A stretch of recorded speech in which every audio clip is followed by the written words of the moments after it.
Mirtinus, wenn ich dich jetzt sehe, es geht mein Herz auf. Klingt immer so, als würde ich es nicht ernst meinen, weil ich sie jeden vom Kopf werfe, ne?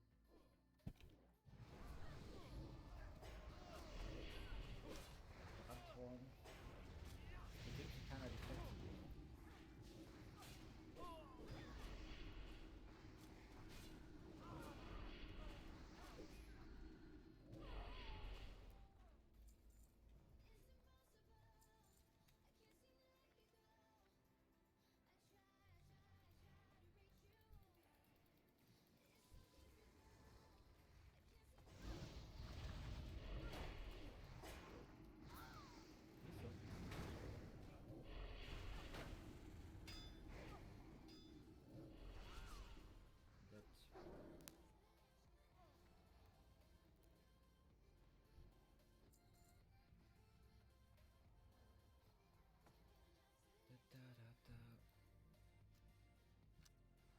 Kai, du schmeckst einmal die Flagge abnehmen.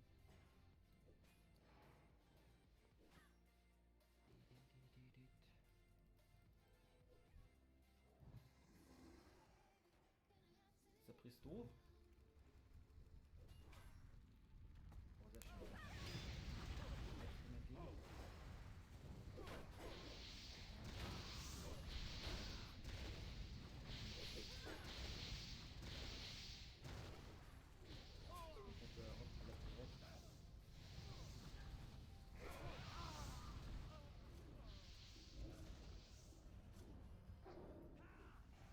Ich ziehe den Holi. Den Priester.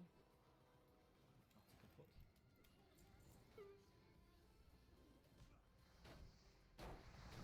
ein Schurke drin?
Wo sind die weg, die gegnerische?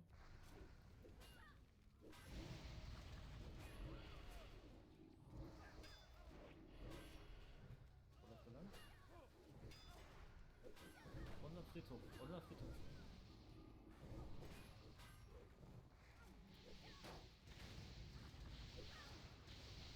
Ah, das ist nicht. Hat jetzt das Struggle darum?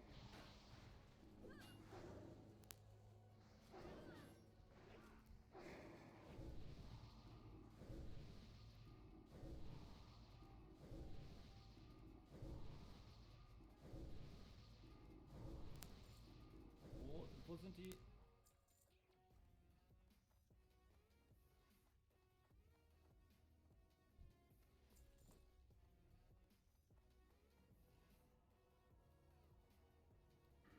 Ja, ja, gib ab, gib ab, gib ab.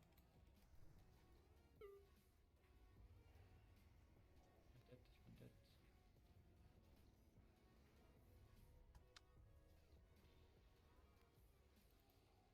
Die Kollegen. Ich dachte, hätten sie gekämpft.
Armbass Protectors Add-on Mauszeiger. Wie wär's, wenn dann, wie wäre der Name? Danke fürs Beantworten. Hallo Busa TV. Der Mauszeiger zeigt dir auf der einen Seite deine HP an, auf der anderen Seite, wann der Global abläuft und deine Castzeit. Hier siehst du, ich caste. Und das hast du dann alles im Überblick. Und die HP siehst du halt auch, ne?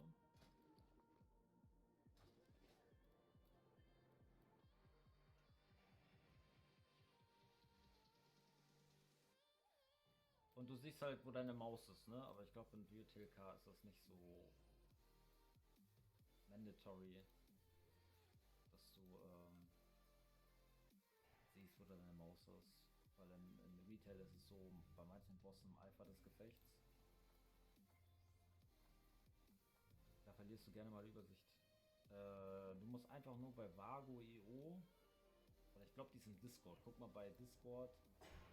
Interface. Ausrufezeichen Discord. Danke nicht dafür.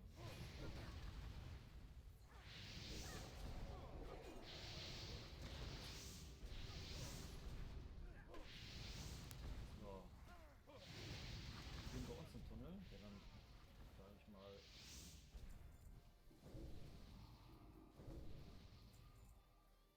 oh, Kuni. Warte. Hier, kommt von Kuni. Ne? Da hast du einen.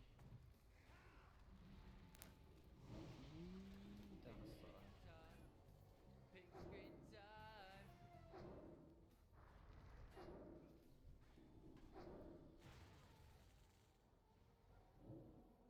Das wird von einem Draki. Da hast du noch einen Draki.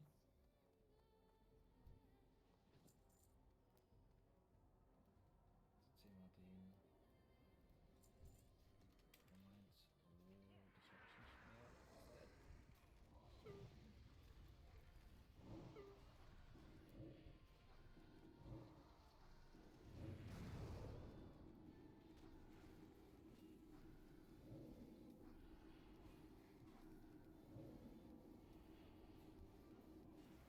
Überleb!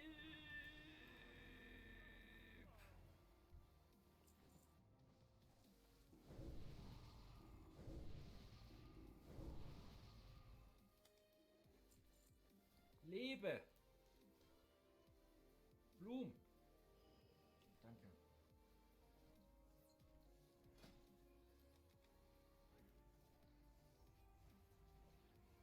Bin dead. Dead. Wieder rumgehampelt. Sagt's dann auch dead, ne? 8 ist Respawn.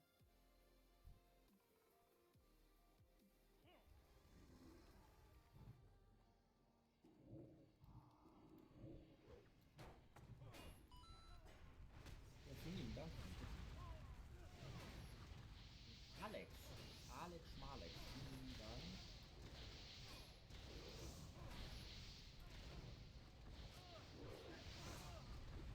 Einer unsere Fläche weg. Füße.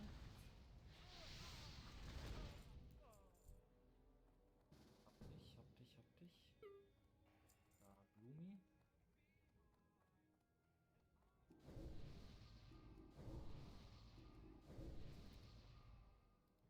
Faktor wieder drinne. Blatt hole ich mir mal ab. Bisschen Manas.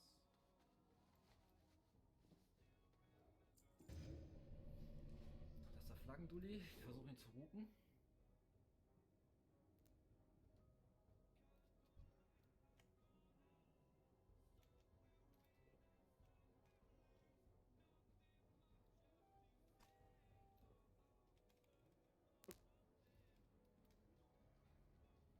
Ja, sehr schön.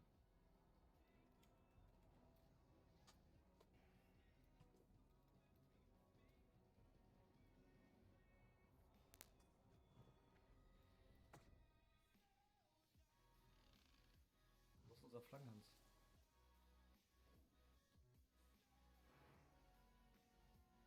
Das ist der O-Top, der die Flagge hat, ja.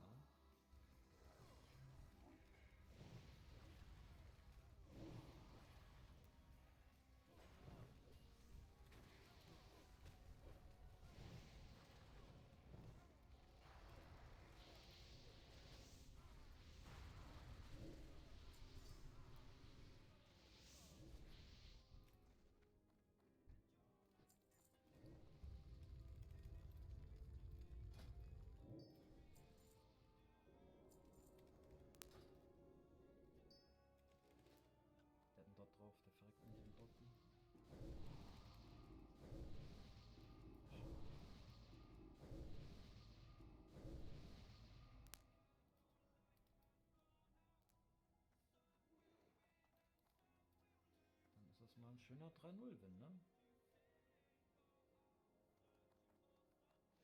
978.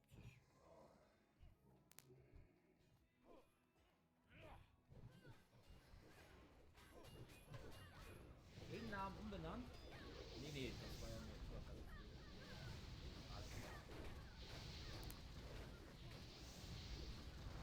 Win, win. Na, doch, ich habe am meisten gehört. What?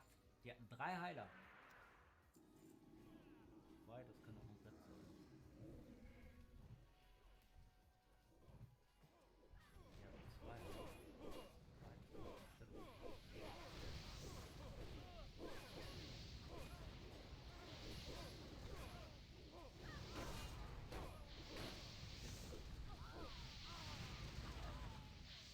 War ruhig. Oh. Okay. Da hast du aber reingehalten mit deinem, ne? Delano. Oh, scheiße. Sind voll. Voll überlesen. Macht ihr noch ein BG? Weil ich bin jetzt raus. Ja, okay, dann könnt ihr Delu mitnehmen. Der geht auch noch.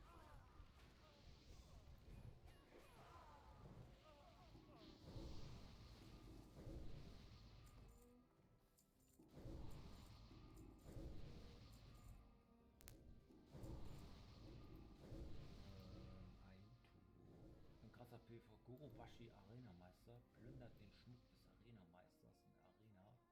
Den hast du wann gemacht, den Erfolg? Vor 2 Tagen. Delano, ja. Gib dir mal Lied, Draki.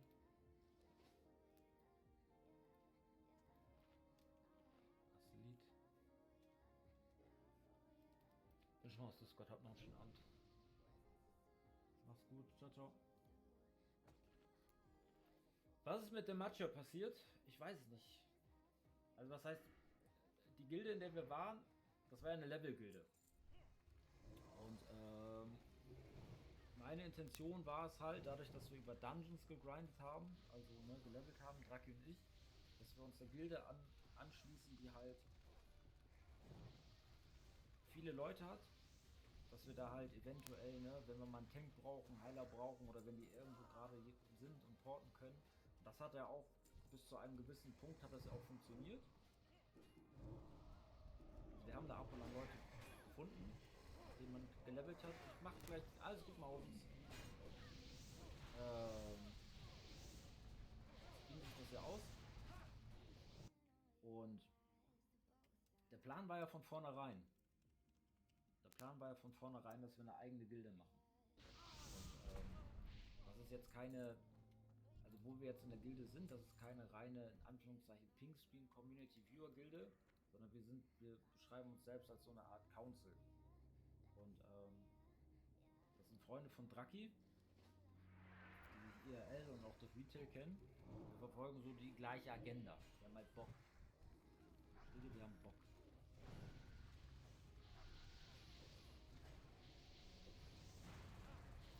Cool ist, ich kann jeden von euch quasi einladen. Wenn ihr Bock habt, dann zu raiden, zu GTLA, seid ihr herzlich eingeladen. Wir arbeiten halt gerade an Kaderchen. Wichtig ist halt, dass man gute Stimmung hat. Und ihr könnt gerne joinen. Ich brauche nur eure Namen. Kann ich euch impfen. So, Shiki wollte noch rein, ne? Shiki. DK. Ah, nee. Wieder nicht gefunden. 25 oder 10er Gruppe. Schreibe die Tage, wenn ich online bin.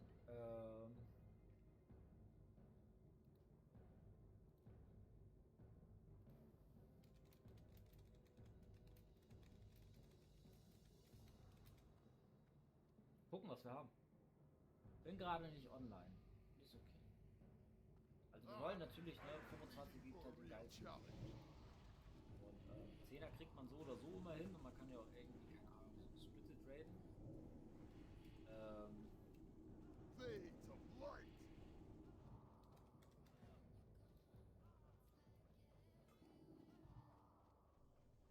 Aber letztendlich läuft es halt auf 25 hinaus. Also du brauchst halt einen angemessenen Kader. Was ist so da?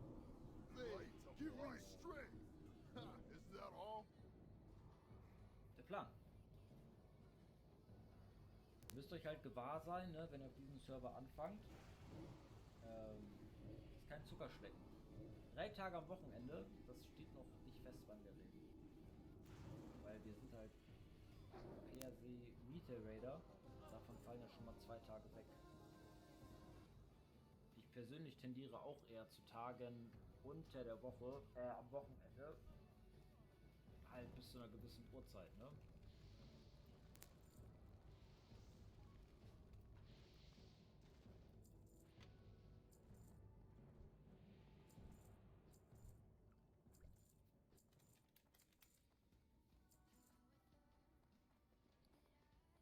Also ich persönlich würde es auch am Wochenende begrüßen, halt so um nachmittags rum. Wovon sollen wir träumen? Von Brokkoli mit der eigenen Soße. Fantasie. Wovon sollen wir träumen? Von Brokkoli. Ich mag ihn so sehr. Brokkoli.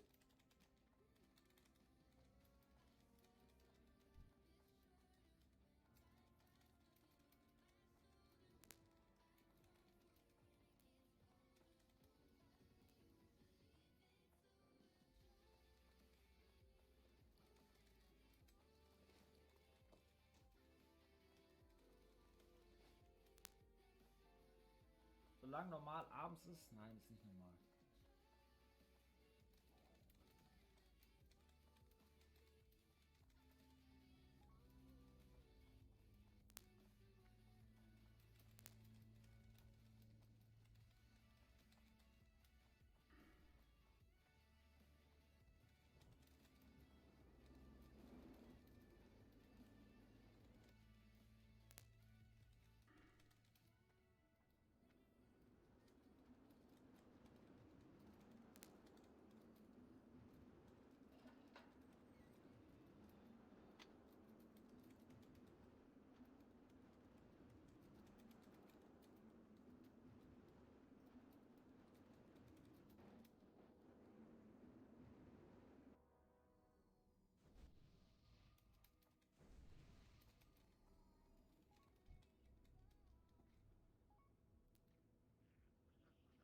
Bleib mir weg mit Nachmittag.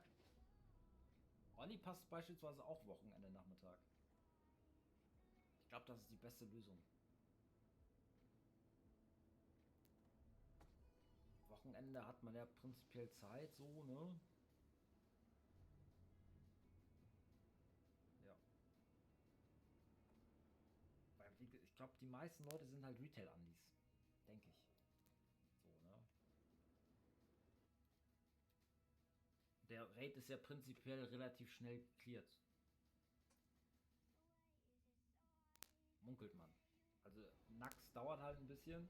Die wollen das auch anderweitig tunen. Aber beispielsweise Satarion, Maligos, das ist halt ein Boss. Steht ein Drache.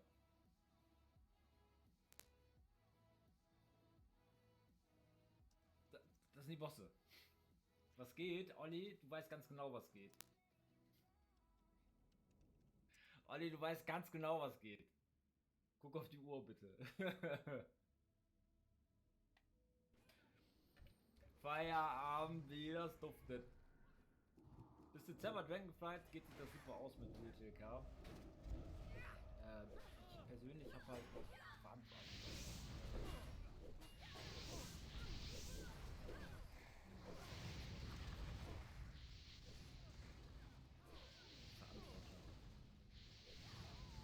Meine Wickelwege, die Welt noch, ne? Warte. Da fällt schon mal der Montag und der Mittwoch weg. Bei Draki beispielsweise, die reden ja auch mittwochs und ich glaube sonntags. Schwierig. Da muss man halt jetzt einen gemeinen Team finden. Allgemein gemeinen Team. Ihr habt hier einen Pinata Sound. Nax wollen sie eventuell anpassen, ne? Mucke. Nax ist,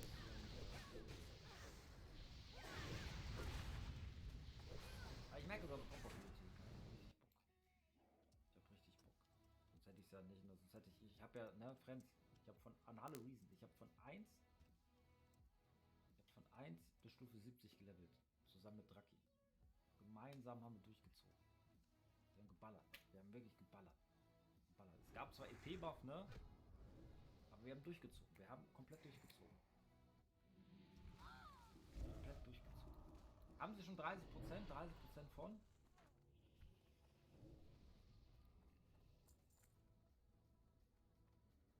Beginne Kampf. Wie lange hält denn das Ding? Das ist mal eine kleine Weihe, die ich hier legen kann, ne? Aber die macht keinen Schaden. Die scaled auch nicht mit. Das Geld auch nicht mit.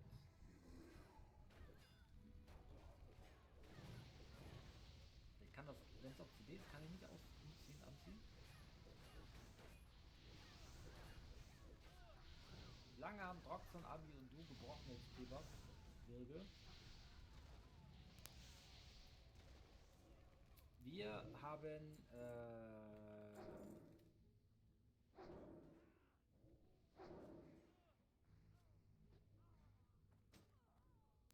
Wir haben sehr geslackt. Wir haben so dumm wie geht, haben wir halt gequestet. Also wir haben durch Dungeon Grind. Wir haben jetzt eine gesamte Spielzeit von 5 Tagen, 12 Minuten. Und Spielzeit auf dieser Stufe, also auf 70, ein Tag 19 Stunden. Und die kannst du halt von diesen 5 Tagen und 12 Stunden abziehen. Das ist die Zeit, in der wir gelevelt haben auf 70. Man kann signifikant und effizienter leveln. Definitiv. Das, was wir gemacht haben, hat den meisten Spaß gebracht. Aber das war nicht so effizient. Hab mein Warrior auf DK auf 70 gebraucht. Und jetzt boost ich auf Inoxis geused. Muss aber noch. Bin Horde Rogue, ist nicht dein Ernst, Riesen. Muss mir mal Level Guides anschauen, bin absolut langsam. Es gibt etwaige Add-ons, die dich von Quest zu Quest führen. Das macht das signifikant einfacher. Ulder soll auch angepasst werden, stand auf Top.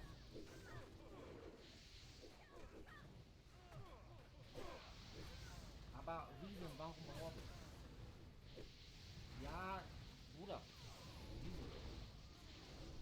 Wem erzählst du das? Bin ich Main Hordler oder bin ich Main Hordler?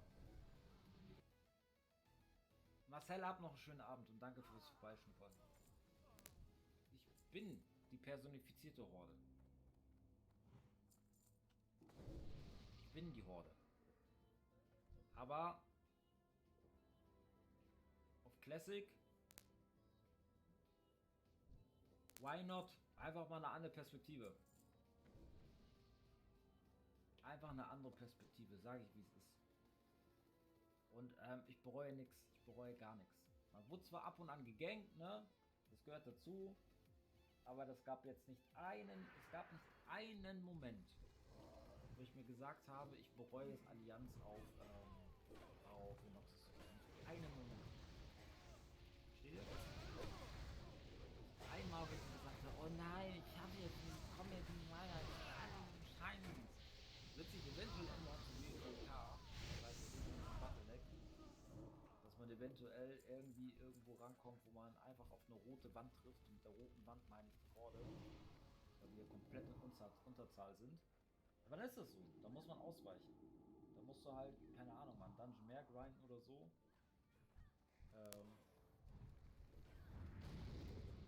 Beispielsweise, wir waren ja jetzt hier. Beste Beispiel, wir waren jetzt hier, haben die Dinger gegrindet, östliches Pestland, ne? Mit 5 Leuten. Wir haben halt Hordler gesehen, aber die sind vereinzelt, so durch die Gegend gefahren. Vereinzelt. Da war nicht irgendwie, dass 10 Hordler auf einmal dahin kommen und uns auf die Fresse schlagen, weil die Horde hat auf Inoxis halt den Stand. Die halten sich für Spitzenprädatoren. Keine natürlichen Fressfeinde. Verstehen Sie? Die kennen das nicht, gefarmt zu werden. Gibt es auf dem Server nicht.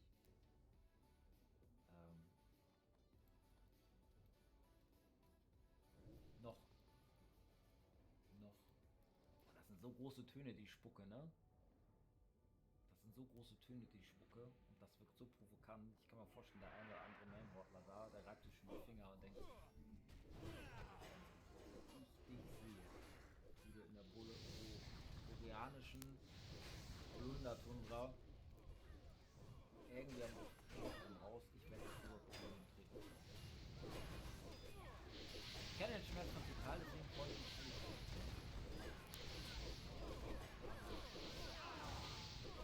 LFM Kara, ein Heal, Mount Superior Lock, Rest Free for All.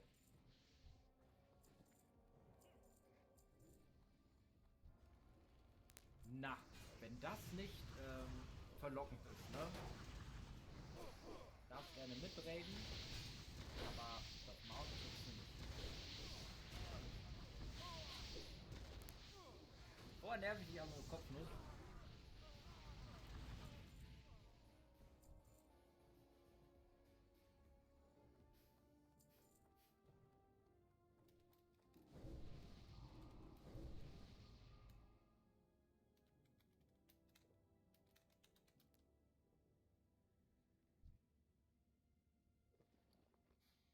Oh, schmeckst du was wie fertig?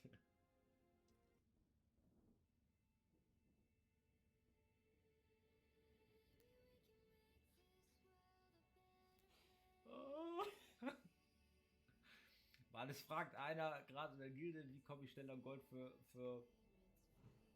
komme ich schneller Gold für Taschen. Dann schreibt hier Draki, ne, wie er ist, was du Dailies macht. Außer Smacks, der hat wieder angeklickt. 3 Dailies.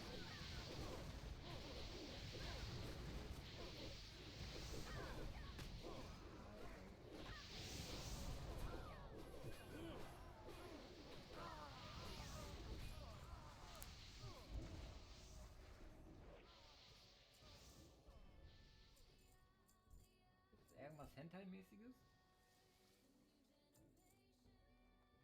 Brauche mich gar nicht zu gucken.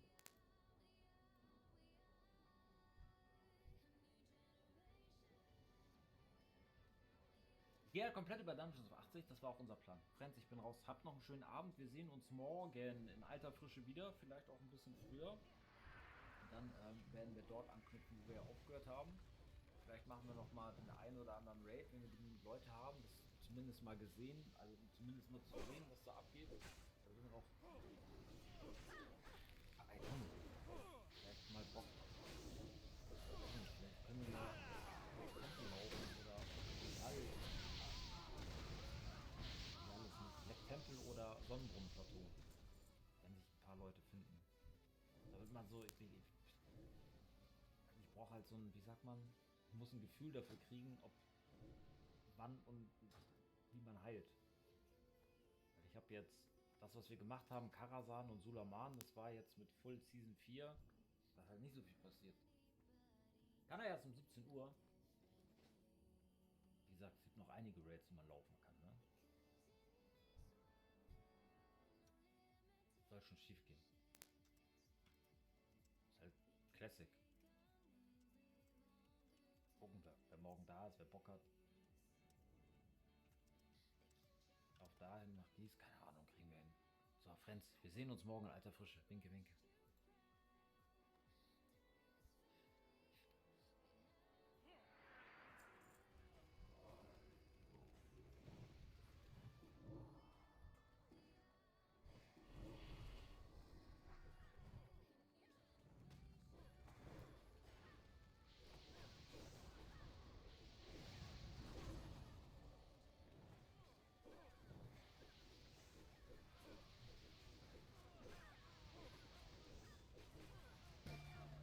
Mega saftig, extra knusprig, ultra scharf.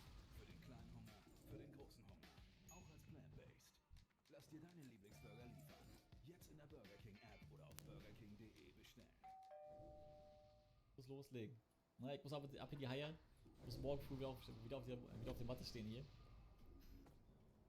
Meine Jungs, ich bin erstmal gemutet, ne? So.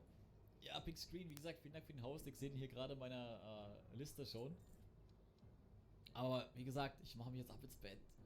Ich mache mich jetzt ab ins Bett, ich bin durch für heute. Aber ich hoffe, dein Stream war entspannt. Na, ich hoffe, dein Stream war entspannt.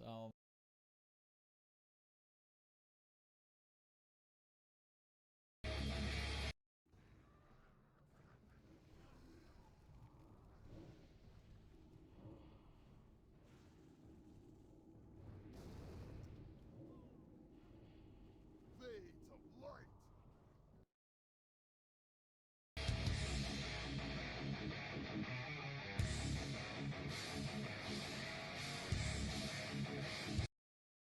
Sure. Ultra isn't in the pack either. Light, give me Tomb strength. Black Fades Luster of Soldier. light. Just what I wanted. pulled a I feel like playset. all the packs are mocking me, right? That was the BLS pack? I think that's the Tomb pack. But... Pot of Riches, that's kind of funny.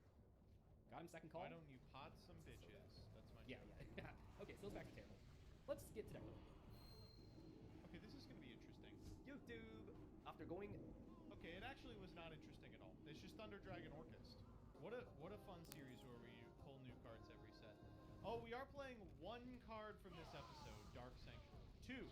We also have Gizmek Kaku. 20 packs deep into Marine Cess. I had a grand total of altogether 10 copies of Marine Cess monsters I could play in my deck and no copies of Anemone. However, I forgot about Orcust Harp Horror. Orcust Harp used to be at 1, at least in Master Duel format. But since we're playing the sealed format, Orcust Harp can go to 3 again, which really drastically changes what we can do. And on top of that, we stole Predaplant Verti Anaconda. So I think it's time to revisit the Orcust monsters, play some lights, banish a light in the dark, and summon BLS again.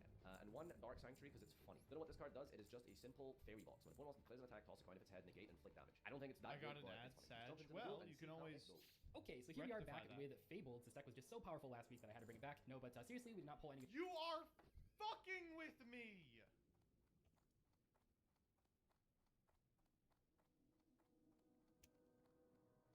There's just no way. There's just no way! He definitely was like, everyone is so mean to me. I have to prove this deck is good. cards out of the packs today, so we're We're kind of... crafting Pank? Come on. Craft something searchable. Craft an extra deck guy. stuck with this deck. I really do think this deck is not that bad. I know last week did not go well at all, but we do have some good crafts here. So first off, we are Snatch stealing a Pinkertops for this episode, so we get to play Oh, that. that's the And then steal. for our two Okay, crafts no big from deal, the previous no big episode, deal. we're That's going good, with that's IP good. Masquerena and Nightmare Unicorn, which does trigger the Yes. Fabled cards, but also Yes, just in general, good. IP Masquerena is a great form of interruption in any deck that can Good summon 3 monsters on moves, turn 1. I Doug. think this deck actually does have a pretty good chance, but obviously I thought that last week it didn't go that well. We'll see what happens today, though. I'm pretty optimistic. Let's get into duels. I'm glad you won the dice roll because I have no idea what I'm doing right now. You can go first. Well, I'll tell you this. After we finished filming, I went into ranked mode, and I played against the guy that opened like DPE with a back row, and I broke it and beat him. So, this sorry, hand where do you is, want my interesting. camera? Right side? Yeah, bottom right. All right, let's begin with. This is gonna be the big reveal. Camera, Yeah, camera, activate camera, camera, camera. Orchestrated return. Didn't I ban all these cards? Well, you didn't ban Nightmare, I You guess. you only hit Galatea. Right. That is obviously really bad, but Didn't I kind of feel a little bit bad for this. But Oh, I forgot that they banned Galatea. Why are we doing this? remember the rule change where we play unlimited now? Yeah, yeah. I have 3 hearts, but it's at 1 in Master. So I can play 3 hearts now, which is like the logic. Yeah, yeah. This is literally the same hand that Farfa drew at the YCS. Scherzo, skeleton, and nothing else. All right, so let's fire off reasoning here. Oh, fuck. Okay, well, Doug hits reasoning, he loses. Which number would you like it to be? It's just gonna... Oh, I guess I kind of revealed. No! Darkonis, get out of here! Liar! It's dishonest! Liar. Damn. Oh, All right, shit. let's go. Ah, with a fuck. Dark Okay, Elf. yeah, that's pretty good. Didn't I ban more of these cards? No, no, I didn't. I see that. No, it was Oh, literally okay. just a Galatea. Yeah, map, yeah. Which made sense, but, you know, mobile on the fat. I feel like I just kind of like loop these. Yeah, that's how it goes. Bring this back. No Galatea, which is unfortunate, but, nothing really Man, to make this turn deck 1 is without Galatea. crazy. Oh, but we can't fuse just yet. Yeah, this'll do. This I deck suppose. is Okay. crazy. That's it. License. Wow. Wow.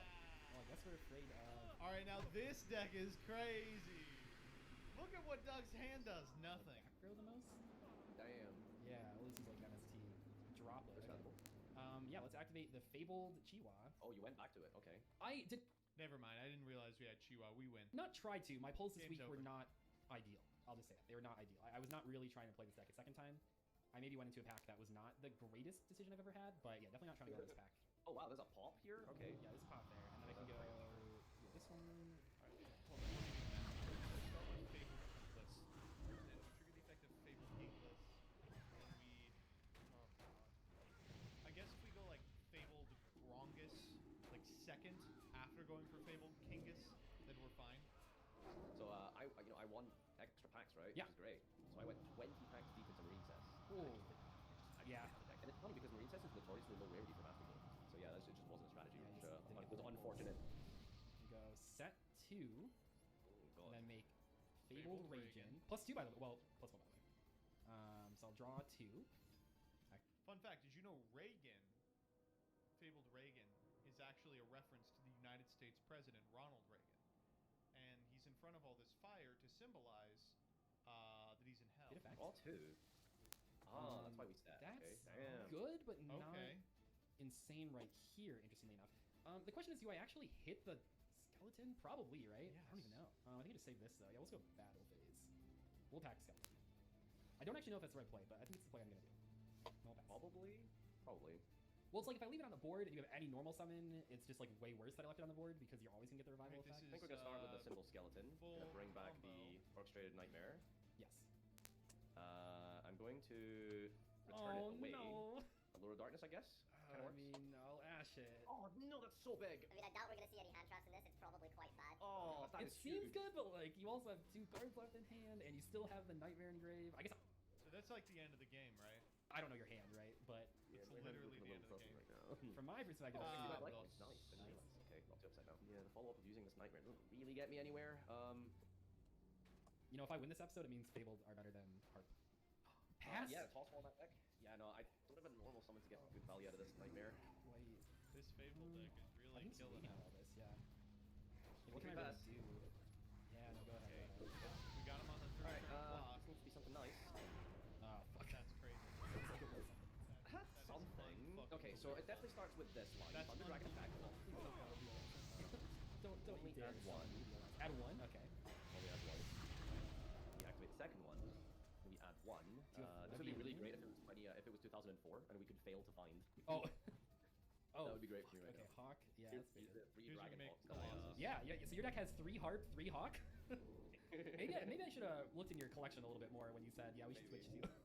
It's really weird though because like I feel like I'm trying to match these engines together that really Well, it's just like without work per se. Galatea, it is kind of hard. Like it's kind of a meme, right? But like, no, that doesn't Yeah. matter.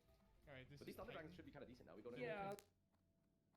Blow That's up the usually entire good. board Okay. with Oh, you have to Alright, shuffle the one so that's more- on field. Oh, Yeah, you interesting. can jump from field or grave. Just I was not thinking I had to crash it, but you can actually just use one on the field. Alright, this is really good for me here. That is definitely a good card. Yep. Yep, so we're gonna activate Thunder Dragon. This is where That is you need to over. maybe consider responding. Smile. No effect. Chain Titan. But I have brought back an old favorite, Memory Ah, Loss. Memory Loss. Yep. Hate that, and then you change that to face up defense. Yes. I think that does too much for you just yet, but That was wrong.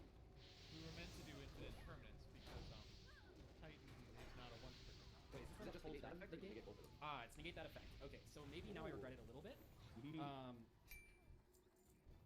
So let's use it again. So I feel like the back row is like useless, right? I don't need to do that, so hit that. So I think I just like get rid of your guy. Although you do have a response. What is this? I'm just gonna cry and Just to get activate it. Okay. Yeah, I thought the memory loss was the whole turn. Yeah, yeah. It's fine. It's Yeah, fine. that makes sense. Public gifting. I thought You it was basically just just because it like how often do I use it against? anyway, right? Right, right. I feel like using this nightmare doesn't actually like achieve anything. Like it doesn't do anything. Oh fuck, you still have yeah. The memory loss is a bad boy Honestly, Thunder Dragon Titan that can be destroyed. I'm okay with that. because it can banish any monster It can or be just destroyed any by card. battle. Banish 2 cards to your deck. So Literally so straws. Colossus Deck protects is from so I think Colossus protects from penis. battle card effect, which makes me really crazy. But this would be destroyed by card effect only. I can banish any 2 cards from my grave. Okay. So we But it just can get be to destroyed by 32. battle. So if you run it over, then I can't do anything about that. Right. I mean, there's plays here. I'm just trying to see like what the best play is, but I will go activate this, and then I just have so many options here. I don't actually know. Very bizarre. I feel like I've played Fabled like twice in my life. I still just that This is Thunder so Dragon bad. Sorry, I'm just like I guess this I- maybe keeps me alive a little bit. When I was in when I first started playing Yu-Gi-Oh, the most competitive deck that I used to play against at locals when I was running my like Black Wings during Dragon Ruler format. So I had a guy who used to play Fables, Mm-hmm. and he used to just sit and combo and combo and combo. It's And I would always over. think to myself like, he's not really doing anything.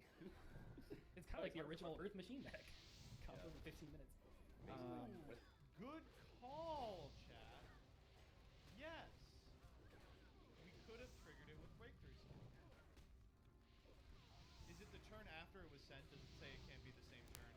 Spell capture port effect is activated if that's the target a monster your opponent controls. Yeah. So I assume if I activate Fusion Engrave, you can trigger Harpy. Yeah. If it was Just same gonna turn, activate you your- could have done it. Chain Titan. Yeah, yeah, that's pretty good. That's pretty good. Damn, why are the Fables not working once it? No, that was definitely like for some reason I always forget that. That's a I think cool that play, Cyber though, Slash chat. ability like I always think that it triggers on summon and then also when a spell card or effect is activated. Like I don't know what card I'm thinking of where like it triggers on summon and also has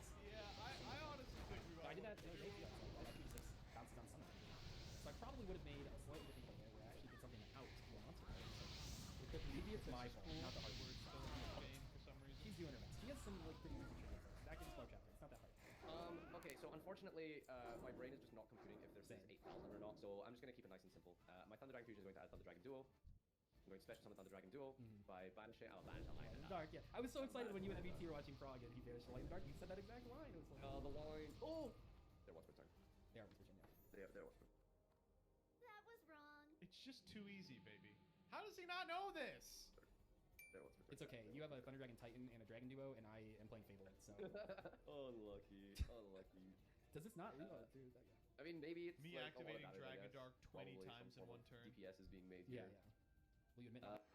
Fable suck. I mean, I don't think Fabled were that bad, but I didn't like go out of my way to play them this episode. I just didn't really have another option. I did have like a ridiculous deck that had like 30 trap cards, but I don't think I had win condition. Yeah. Attack over that. I have one card. Okay, what can I draw here that matters? Fusion Destiny for DP. Anything. Banish any card from my graveyard. This lets me add a Thunder Dragon from my deck to my hand. Add a Thunder Dragon Hawk.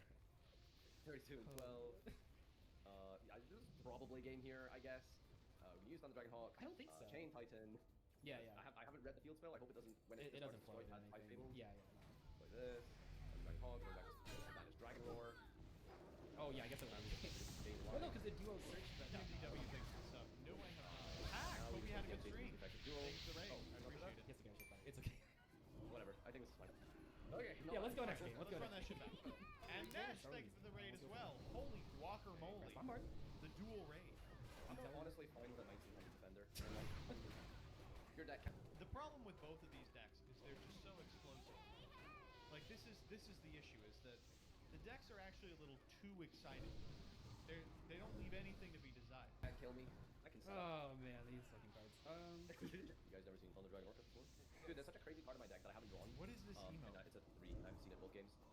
Yeah, I got some really crazy cards in my deck too. I'm just waiting for them. For one, first. When's your appearance? Oh, wow, on you're setting it Midcast? up. I'm setting and anytime. passing. Damn, that's crazy.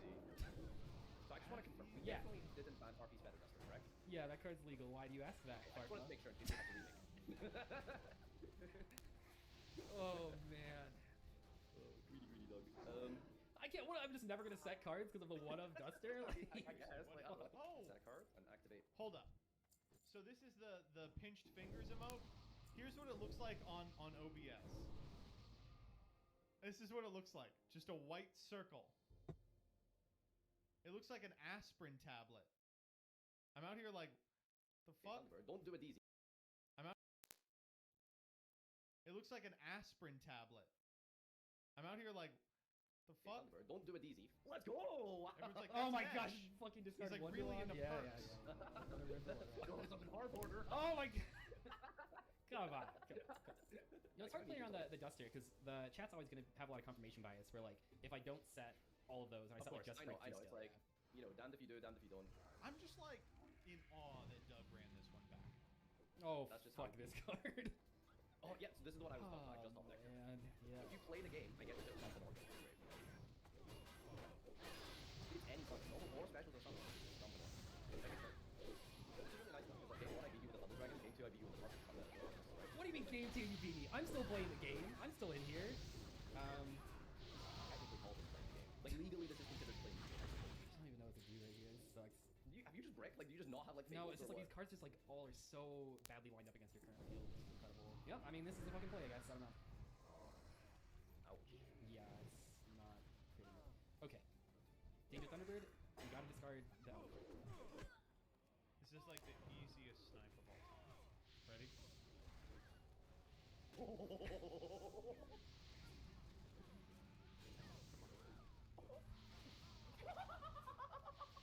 Dog, are you like 4 for 4? Are you like 4 for 4, dog? I don't know, dude. I don't fucking know. This is fucking bullshit. I'll have you know, I had Chupacabra in the deck list, and I took it out because I was like, it's never gonna hit. I know it's never gonna hit. But I was like, you know, maybe the Thunderbird. I have other cards like it triggers off discard, like it getting discarded. Look at it this way, right? Gambler's fallacy. Keep playing the dangers every week, dog. I am. Yeah, we'll hit it eventually, right? Eventually, Yeah, you eventually. have to get lucky and just hit, right? Like. Why are these like the worst 2 cards in combination? Oh my gosh. Oh my. I have like 2 non-tuner fabled. You just gotta go for Reagan, baby. I did in Like, fact. a good grass bombard. Discard elephant. Are these like anime cards or something, by the way? I don't You fucking know, man. They're trash cards. I'll tell you that much. They're just not like. The goal there was specifically to Thunderbird, discard the elephant, Tanisha's not draw a into a tuner? tuner, and then somehow get to rage in. I don't know. Man. What is this? You're just like walling up 1,800 defenses. That's trying to do it more than 10 Oh, minutes it's long. over. It's over. Okay, well, the Fables have been fun. I just feel so bad because, like, yeah, when I played in the, yeah, Anaconda for the thing. I just realized this is a misplay. I shouldn't have, I shouldn't be doing this. Just because Like, I want it to be the only order, right? Like, Oh, right. I want to be Yeah. use it up. No, it's kind of sad because, like, I think the Fable deck has plays. I mean, I was making plays that last game. I just made the wrong plays. I need you to go like dismantle every one of those cards. Please. What? These cards are These cards are crazy. they're nuts. Oh man, they're good. They're good. They're really good. I'm gonna make a video on my we channel send showing the true either power of Fables, and Evil everyone's gonna be like, "Whoa! I didn't know Skeleton Fables Hero. could do that." Yeah. There it Is does this go. lethal? Throwing again. Yes. Tech. Yeah. Oh I yeah. can I the other two go into the defense position. Because you bring back Rough. 1700. Yeah. Oh man. Well, Doug. I feel like I've What does it mean wasted to play Fables the again? last 2 weeks of packs. I just. I mean, I did not use my packs today at all. I won 10 Fable extra. tears secret. be good, 20 MBT. packs of No. secret. I did not play anything. No. The deck of many things. What crazy rule set will we draw this week? We have. Switcheroo. No. Okay, so in the next episode only, Secret both players choose each other's secret pack. So how this is gonna work is that when we film the This next is episode, just you'll send me roulette. a They're list just doing of the roulette. secret packs you unlocked, like without any of the polls, like just the secret packs, and then I pick which secret pack you go into. Cool. So they're gonna be playing the same decks again next week. Same for me as Give well. me So I'll send, we're just sending the list of the secret packs that we unlocked with no contacts, and then the other person gets to pick the secret pack. Sounds good. All right. Yeah. Roll it in. Yeah, no, I hope they don't unlock the fabled secret pack again. Anyway, have a good one. Well, maybe third time's the charm on Fables, baby. Maybe third time's the charm. That was good. Thank you. Wait, am I in this? Just choose each other's secret pack. So how this is gonna work is that when we film the next episode, you'll send me a list of the secret packs you unlocked, like without any of the, with no contacts, and then the other person gets to pick the secret pack. Sounds good. All right. Yeah. Roll it in. Yeah, no, I hope they don't unlock the fabled secret pack again. Anyway, have a good one. I summon the blue-eyed white dragon in attack mode. Now I take all your life points. That was good. Thank you. Excellent. Excellent stuff. Dazif, thank you for the 3 gifties. Man, don't play that shit again, dog.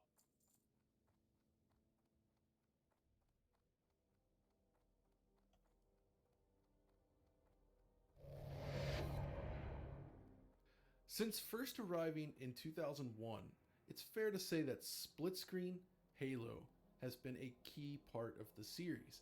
Every mainline Halo until Halo 5 featured this experience as an option, and I think a lot of us enjoyed playing it, including you, Alex. Yeah, John, I'm a huge Halo fan in general. Up until that like Halo 5 time frame. And I've been a split screen player ever since the beginning of Halo, much like you are. Absolutely. So back in the day, I played with friends. Now I play with my own son. And we played through every single game that supported it, and the Master Chief Collection had a great time doing so. Then Halo 5 arrives, and I like Halo 5. I've defended it many times before. I think the campaign is quite well made, but it launched without the option to play cooperative split screen, and I've always thought this was probably due to targeting 60 frames per second on the Xbox One VCR. But obviously 343 felt the pressure from this, and at a conference sometime after release, ex-studio head Bonnie Ross said this. When we didn't put split screen in with Halo 5, I think it's incredibly painful for the community and for us. I think it erodes trust with the community, as the community is part of our world building. A lot of learnings from that, and I would say for any FPS going out forward, we will always have split screen in going forward, but painful learnings. Then there's Halo Infinite, announced many, many years ago. Split screen co-op for the campaign is something that had been promised for a long time now, and it was suggested that would it launch later. And it got cancelled. Unfortunately, this happened. We have had to make the difficult decision not to ship campaign split screen co-op and take the resources that we would use on that and go after this list and all these other things that we're going to talk about in just a sec. Split screen has been canceled, but there's a silver lining here. Turns out there's a workaround that's been in Halo Infinite for quite some time that does allow you to play cooperative split screen through the campaign. And after the official cancellation, this sort of floated to the forefront once again, which is how many of us became aware of it. So I decided it was time to put it to the test. But the first thing we did was reach out to Microsoft and 343 specifically to see if we could get a comment on this. But unfortunately, what we heard back from the team was, we are politely declining to provide comment on this occasion. So we have no insight into what they think of this workaround. Yeah, I do enjoy that you call it a workaround instead of just like a bug in a semi-buggy. That was a really wonderful turnaround there. But yes, so you're going to look at it. You've already played it on Xbox Series X and Xbox One here. We're going to talk about today in this video how it runs, what issues were encountered, and, was it fun? And I think, John, because it is the latest and greatest, we should talk about Xbox Series X experience there first and what you did. Yeah, absolutely. So first of all, I played through this with my son, primarily here, and it does take a little bit of effort to get set up. So essentially what you have to do is you go into the campaign menu, you hit load on a save, and then you hit play. Before you do this though, you need to have another friend online sitting in the Halo menu. Then as you hit play, and it'll count down, and just as it begins to load, you gotta be quick. You hit the back button, or whatever they call it now. Go into the menu, join your friend to create a fire team. That cancels out the load. Then you immediately leave the fire team, back all the way out to the main menu and go down to custom game, right? Then you go up to the server selection and set it to local offline, right? Now from there, you turn on a second controller, or up to 3 others, I guess, because it's 4-player split screen total on Series X, though I didn't get to try that. You press the controller, you log in as another account or whatever, so you have 2 controllers connected at that point, and then you just hit play, right? And it'll look like it's loading the multiplayer game. Yeah.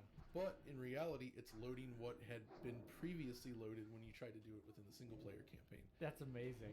And it just, we started a new game right from the beginning, and I hit that, and it just immediately goes right into the game's first mission straight away. So, I tried this out originally at Xbox, not on Xbox, on PC, Halo Infinite's co-op there on PC over the internet. And so how did it work here necessarily? Were things like cutscenes lined up? Like, what was the exact experience there? So this is what impressed me, and this is kind of why I think that they were a lot further along with this feature than many had assumed. They basically implemented all the key co-op features that need to be there. So cutscenes. So basically the first player to arrive at a cutscene triggers that cutscene, and then the game sort of seamlessly transitions to a full screen view of the cutscene. Wow. So then it plays the cutscene out, or you can skip it. You can do that too. And then as soon as the cutscene ends, it seamlessly jumps back into 2-player split screen mode, and you're on your way. No problem at all. Wow. Okay. Furthermore, the distance between players, they've implemented this as well. So obviously, this was something we theorized that would have been difficult for them, because Halo Infinite is a very large world. So imagine if one player went to one end of the world, another player went to the other end of the world. Maybe on Series X that's feasible. On older hardware, not so much, right? That's just too much stuff potentially being loaded from the drive into memory. Yeah. So they place sort of a barrier around the player to keep you together. Classic Halo kind of works the same. Except for here, when you hit that limit, it'll start counting down, saying, oh, you're going out of the map, and one of you has to get back. Otherwise, it kills one player and brings them up next to the other.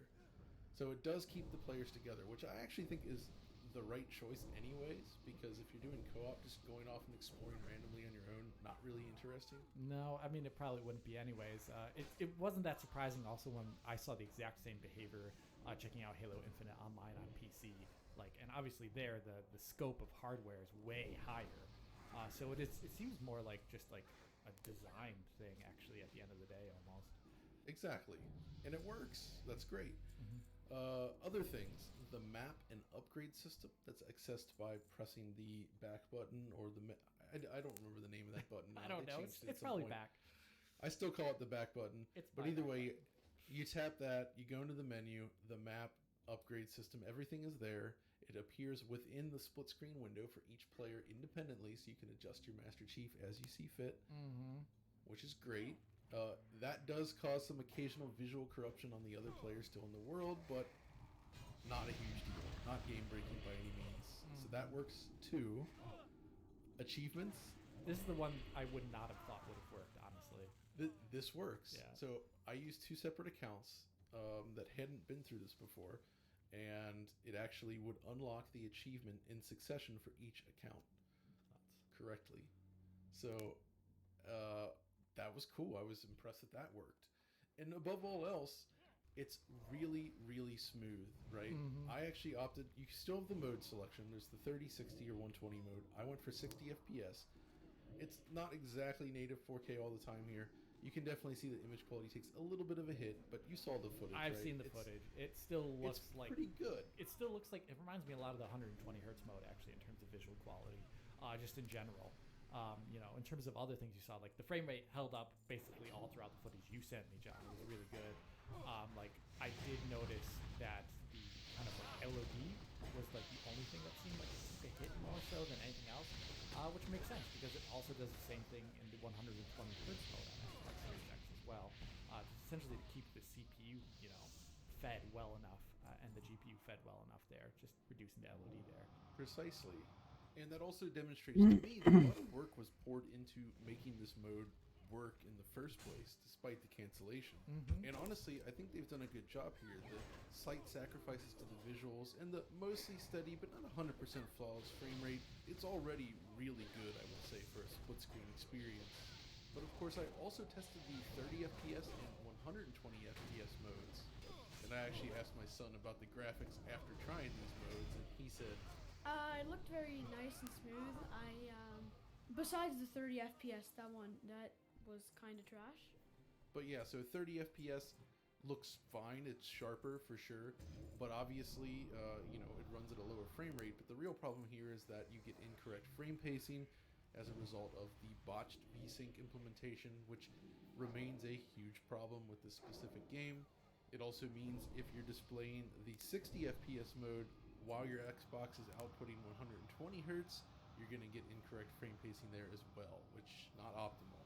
Then there's the 120 Hz mode, which was already not really great in single player mode, again, due to the VSync issue, which causes VRR to basically not work as intended. But the frame rate is even lower here in split screen, usually under 100 frames per second, so there's sort of this constant judder.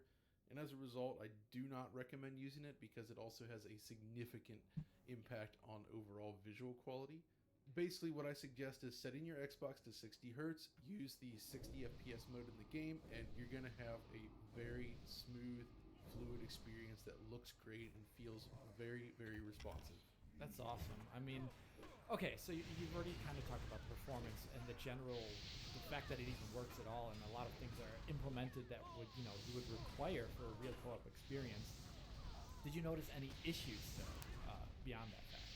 Yeah, and I mean, a lot of the stuff has been mentioned online, but it was good to see it for myself and understand what's really wrong here. So the first one that really stood out to me is the time of day often goes out of sync. So like so we actually played from the beginning of the game up through the dig site area. We go down into the tunnels, and you eventually fight you go to that like boss cutscene or whatever, and you get back outside. So it's a decent chunk of the game, I'd say, for the 2-player. And initially everything seemed fine, but once we completed that first tower, where you take out that cloaking elite, as soon as we exited that area, I noticed on one screen it was nighttime with flashlights out for everyone. The other screen, it was midday.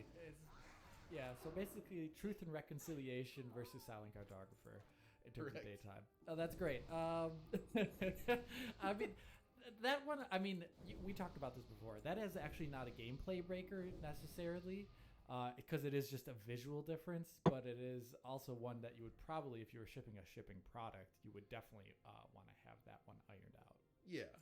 And, you know, that's why, you know, that feels like something they could have fixed. They could fix. Another glitch that we encountered that was at one point, I triggered the boss fight, and my son was somewhere else in the map having fun, and then after the cutscene, it spawns us both into the same area to fight the boss. Problem is, he spawned and fell immediately through the map, and basically got stuck down in the map geometry, unable to get out. And so I fought the boss, and I was kind of like wondering what was going on there, and playing carelessly, the boss killed me.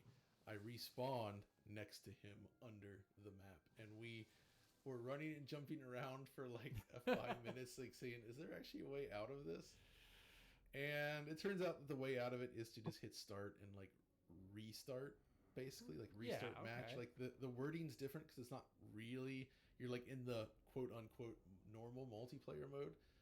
But it did actually reset us back to the checkpoint just after beating the boss. That's Because the nuts. boss died, like I basically suicided to kill him, and that's you know, so he died. But then I respawned under the map. So then we were able to continue. So you were able to. The thing that I'm hearing right there is you were able to retain progress after a failure. So it does. Correct. So there was some level of actual like real progression there and persistence. That's right, absolutely. It continued to play, so I was surprised by that as well.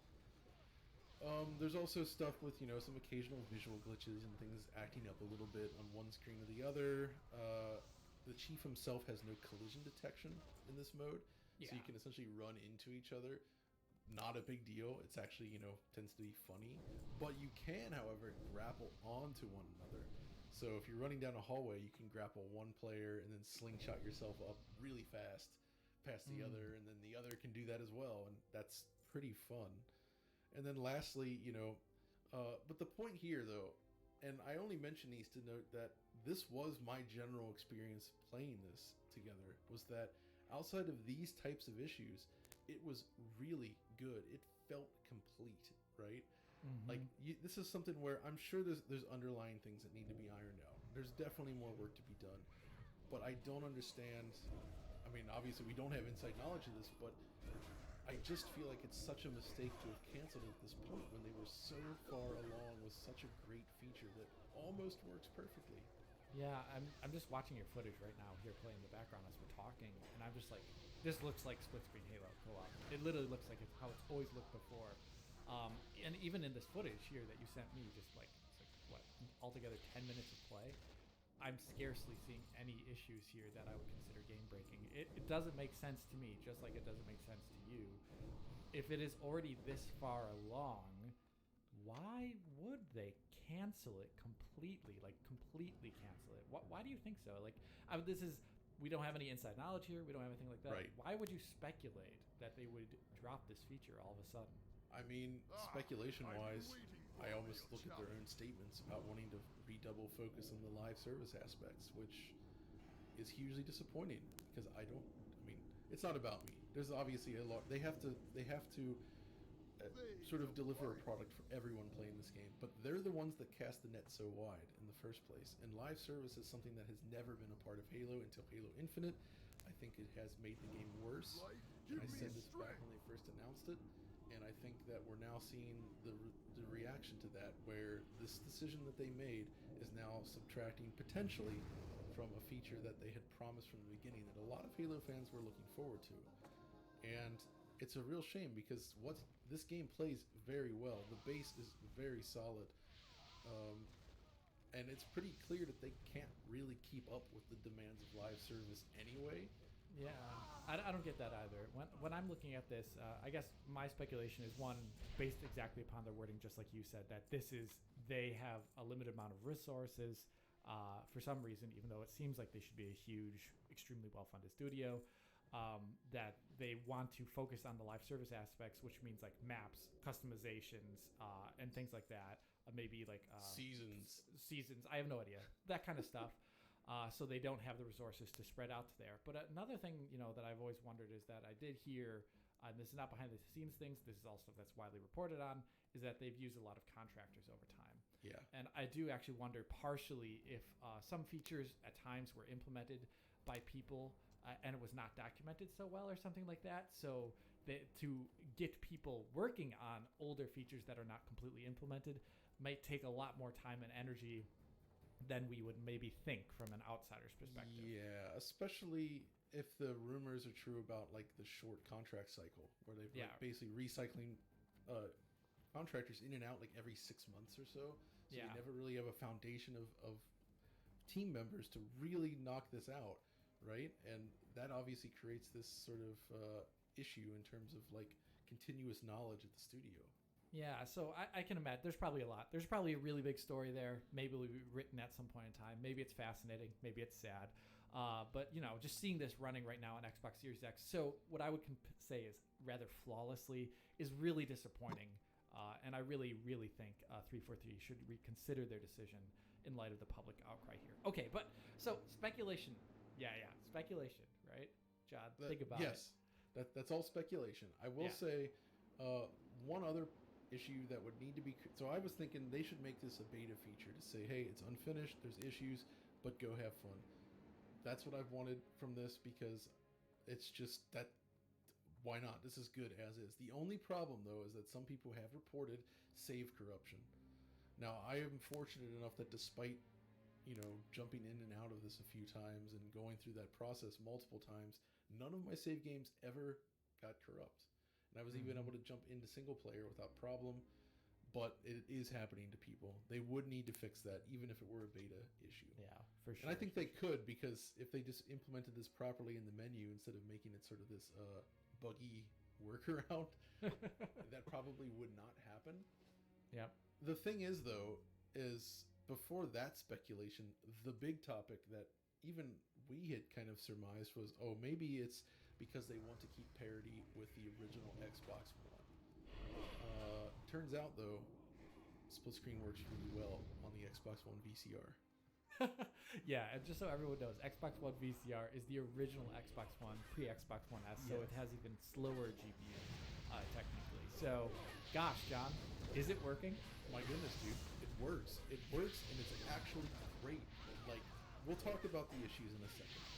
They're definitely there, but fundamentally, this delivers a very playable, surprisingly stable, for the most part, Halo split screen experience. It runs and looks better than, the older Halo games in split screen. Certainly better than Halo 1, 2, and 3, I would argue. Yeah. In that mode, I feel like this is a perfectly serviceable, solid way to enjoy Halo in split screen.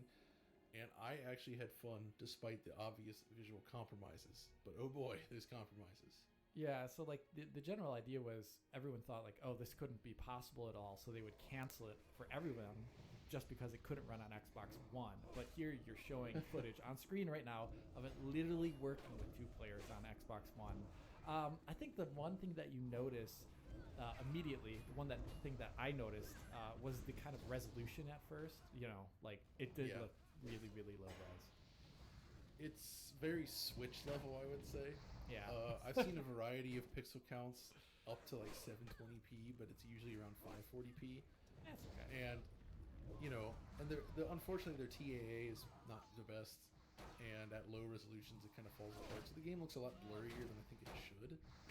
And if they just like locked it to like 540p and did some sort of nearest neighbor upscale, it would actually probably look a lot better.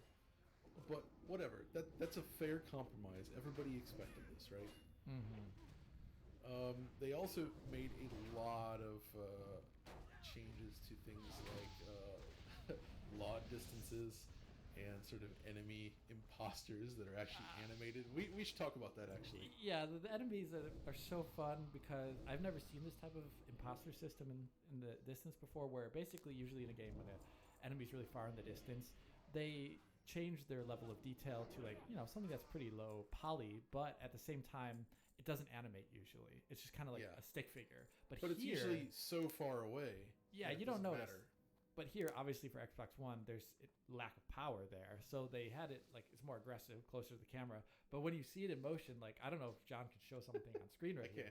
Yeah, but it's basically like multiple like full-size 3D triangles that are like moving as if they have legs. It's incredibly cool looking. I don't even know what they are, but it's it's there. You're seeing it on screen right now, and it technically also happens on Series X at a certain distance as well too, but it's way more noticeable in the Xbox One footage. And it's the same with the law transitions. Like in this spot here, you can see these little crates. They look pretty okay from a normal distance, but as you back away, they obviously lose their detail relatively near the player. It's like within a couple meters or so. And the shadow distance, shadows are only drawn within like a 2 meter or 3 meter like sphere around the player. And the problem is that Halo Infinite relies on the real-time shadows for some of its interiors within the open world. Yeah. And because of this, when you're walking around in these spaces, everything at a distance is just fully lit. And you actually see the shadow drawing in as you move towards it, which it's pretty silly looking in motion. Yeah, I mean, but dude, the game's working. Like, it's, you know, I'm just kind of astounded that it is. I actually thought originally it would not necessarily be technically possible, given the open world light ambitions of this game. But the fact that it is proves that wrong. I mean, really, it really does prove that speculation wrong. So here we are. It's, you know, but what is the performance like, John? Oh yeah, so obviously then it's dropped down to 30 frames per second max. And as you can see from the frame rate graph, when things get heavy, it drops below that. Not unexpected.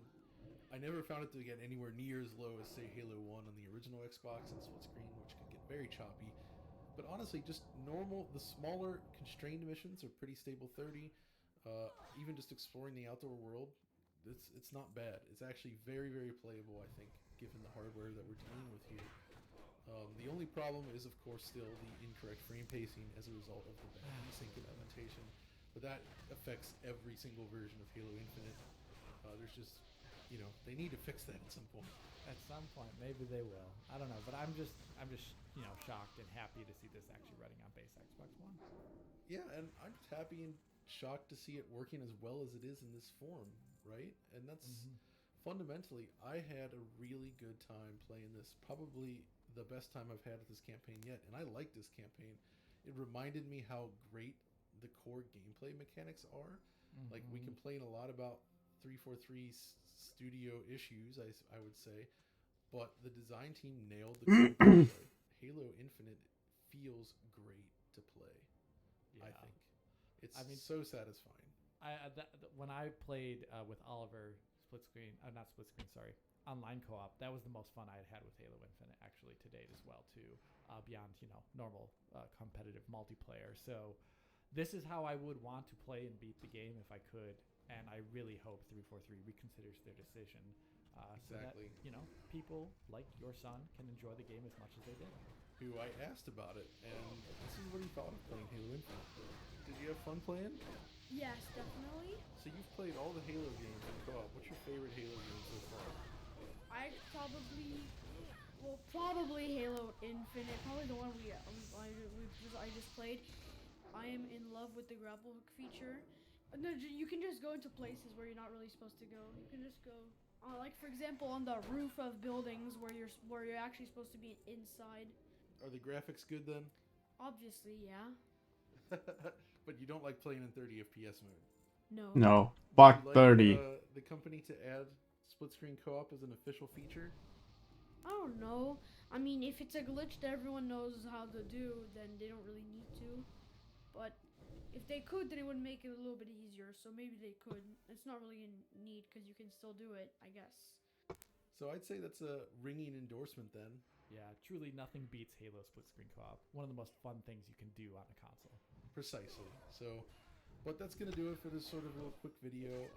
It was interesting getting into. It does take a lot of work to actually get the stuff working in the first place, especially when you need to have somebody go online. But I will say, though, I mentioned this on the Direct, there is the one possible solution is if you have multiple Xbox consoles, you can actually connect it up to, like, say, a PC ultra-wide monitor that has multiple inputs and picture-in-picture, and use two machines to essentially achieve split screen that way.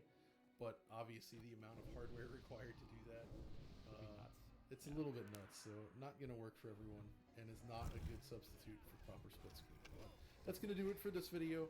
Thanks for joining me, Alex. Of course, John. And we'll see you next time.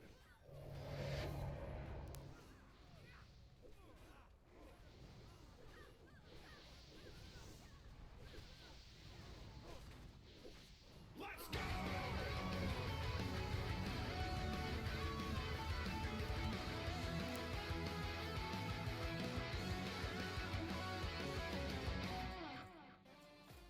The hell, Street? Okay.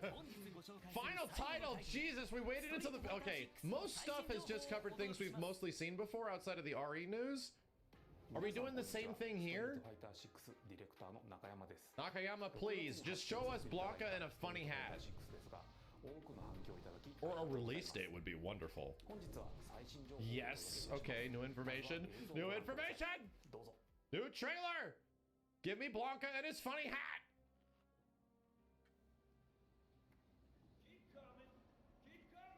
Oh shit. Single player shit. Look out! I did the voices. Oh! Did Ken kick a girder? Why is Ken... Girder. What? Kenneth, what? Hello? Ken, what happened? Oh my god. Oh god, there's too much shit happening. Ken, go back. Why are you homeless? What happened? Where are the kids? Go back. Holy shit. Okay, we're actually getting new single player stuff. Drippin'? Or did that say trippin'? Holy shit. You can... Wesker tele... What? Whoa. Okay. There's way too much shit happening right now. Alright. What the fuck? Spinning bird kick. Content? This is what the game's actually like. I'm so... they have some... What? They have a Tekken Force mode? Look. Wow, this is so fucking weird. Ah, there he is. He has no tiny hat though. Oh shit, I was right. Is that Dalsum Andy Honda? Holy fucking shit. Did we just get 4 character reveals? Ah, he does not have a tiny hat. There's a lot happening right now. Ken does not look like complete shit. Not completely. Holy fuck, there's a lot of new information. Ken, where's your fiery uppercut? Please tell me he didn't lose it. Please don't tell me if that rumor shit. Ah! Go back! Dalsum does look really good. What the...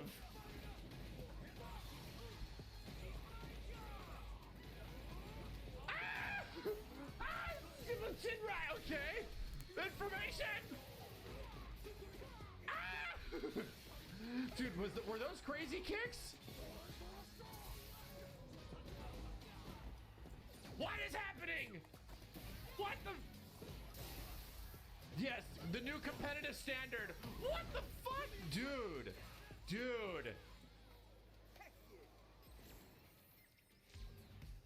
What is going on? What is happening?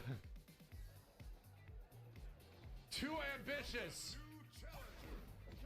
They have a Tekken arena. Too ambitious. There's too much shit happening, dude. It shows like your avatar and who you're playing. You could be a DJ. You can play Final Fight with each other?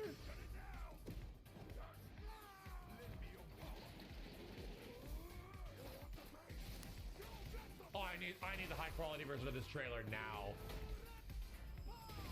Oh, is it his Street Fighter 4 Super? What the shit? Oh my god! I get it, there was 4 characters shown, but one really important one, and we need to find out. The car turned into a frog. Too much stuff. Way too much stuff was just shown. Okay, now Capcom, go through it frame by frame. Please, and let's talk about Ken for 40 minutes. Holy shit, dude. They had a Tekken Ball mode? Oh my god, dude, Ken looks older. Holy shit, what happened? I need his story. What happened? Ken looks cool, right? Oh, we're doing it. God damn, Dalsum's animations, though.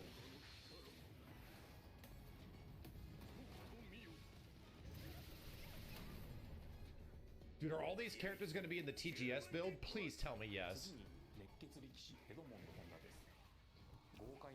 If Honda takes after his Street Fighter V version, he's probably going to be very fun. It's funny. I feel like he just came out in Street Fighter V. I guess he didn't. But the fact that they made him again. Blanca looking very gorilla-like. Hyper-realistic Blanca is some cursed-looking shit. Oh yeah. It really looks cursed as fuck. But this stage is amazing. What the fuck is this? What is happening? What is happening? Oh my god, Ken actually looks cool. And he kind of looks like Terry. Ken's look has changed a bit. What could the story be behind? Stop it! Stop it! Tell me about his relationships.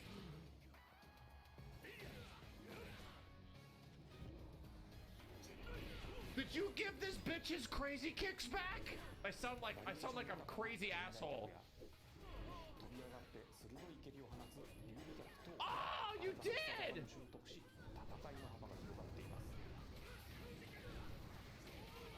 What? How many new fucking moves did you give this dude? Go back! Please! Please go back! Show your rapper. Oh my god! Oh my god! Oh my god! Go back! Please go back! Extreme battle? This will be the new competitive standard. Fun mode? Oh my god, they added goofy fun mode. I don't believe it. They literally added Mortal Kombat shit.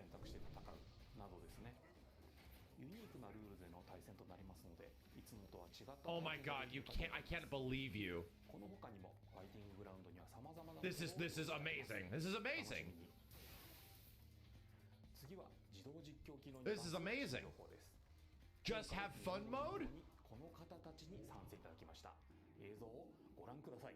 Wait, there's more? Oh my fucking god. That new competitive standard? That's what Evo's gonna be? Is gonna be Street Ball?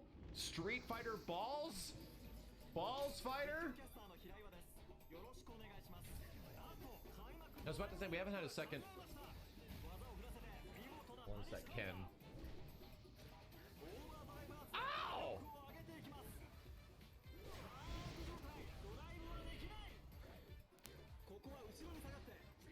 Oh my god, dude. Big ass buttons, buddy? Yes! Yes. Okay, so he's got Street Fighter 5 EXs. Oh, fuck! Oh, my fucking god! Oh, it's the fucking... Is that the second... what the heck? That's the pose he does from Street Fighter 3. That's the new gen pose. During those win screen? Oh, the fuck!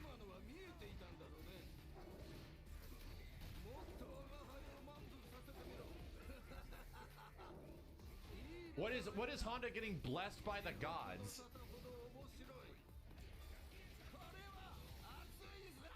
Oh, dude, I need to see. Please let Ken be actually at the event. In fact, now that I think about it, I severely hope he is. Until we meet again, huh? Now that I think about it, I severely hope he is. Based on... Okay, now it's starting to make sense. Now I'm getting a little excited. Now it's starting to make sense. as I think about where I might be going later, now it makes a lot of sense. I'm gonna shut up. Do we have any talk about like the functionality? Do we have any like talk about rollback or anything like that, or crossplay, or you know, if we're gonna get an Xbox 360 version? This is a huge What?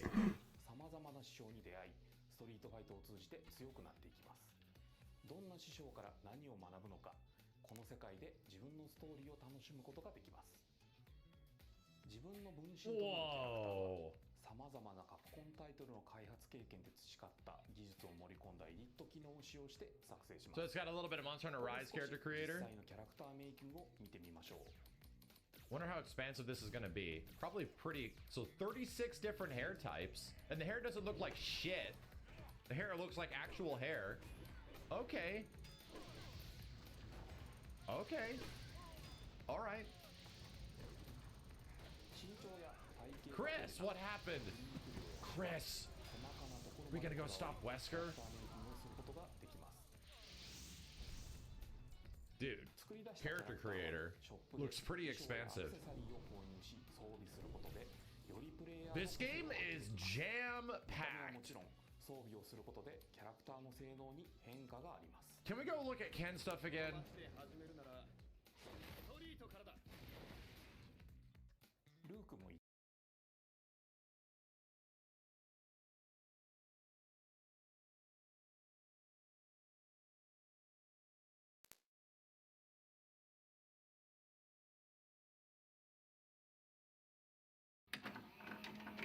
We just watched a movie a couple of weeks ago that I loved, Brian did not, called Future Force.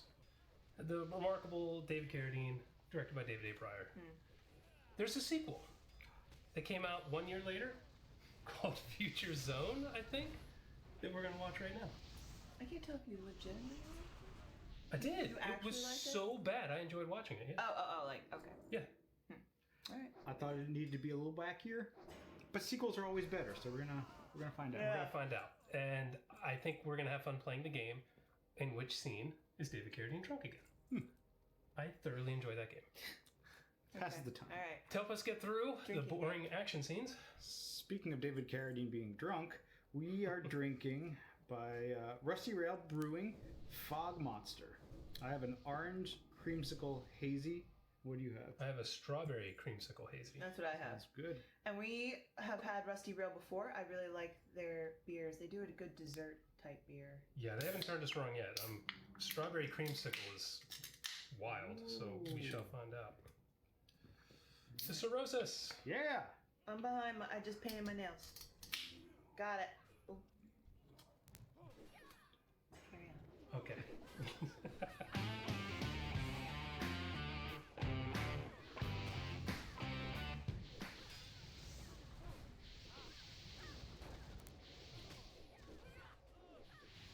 David Carradine Entertainment. Wait.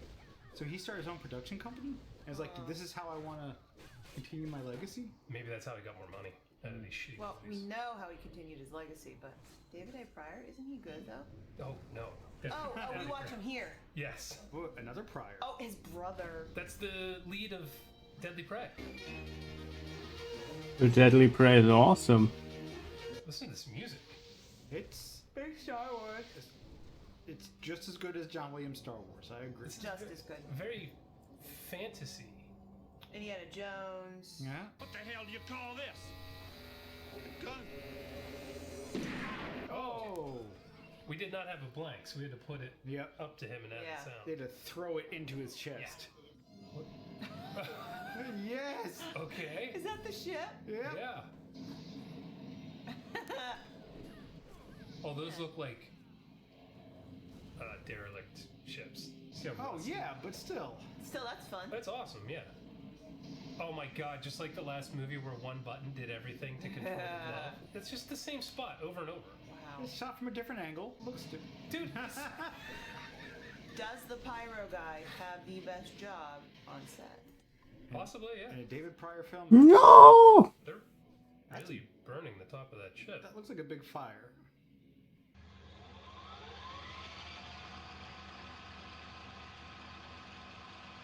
Oh my god, cut for Christ's sakes. I can count. So you can use the glove right away? Oh my gosh. Oh no, just the quick draw. Hey, again. Wild West. No! Get out of here. Yeah. I like that though. I mean, it would be fine if he didn't have Thanos' gauntlet that can do anything he wants. Oh, see, I don't know this though.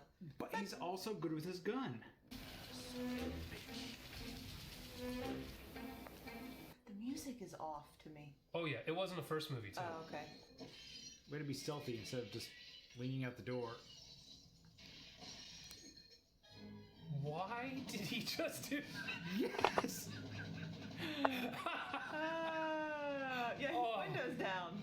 Oh, this is awesome. And way to bring attention to yourself. That's a good great. point. Now he's driving down the road and just bugs are hitting him in the face. Yeah. Just a 3-point turn. Oh, sorry. Hold on. Need to. Turning radius on this thing sucks. What is this dude's plan? He's gonna get the glove out. He's already at the back of the car. Yeah, you're right. Oh. This My is God. the same shot they did in the first one, except it's going left, and I think in the last one it went right. That's improved. Is it? Ah, yeah. We should build a replica glove like that. Oh, wait, what? Manipulate them. Oh, crying out loud. This movie was made in the 90s. Oh my god, why is the music so whimsical? Oh!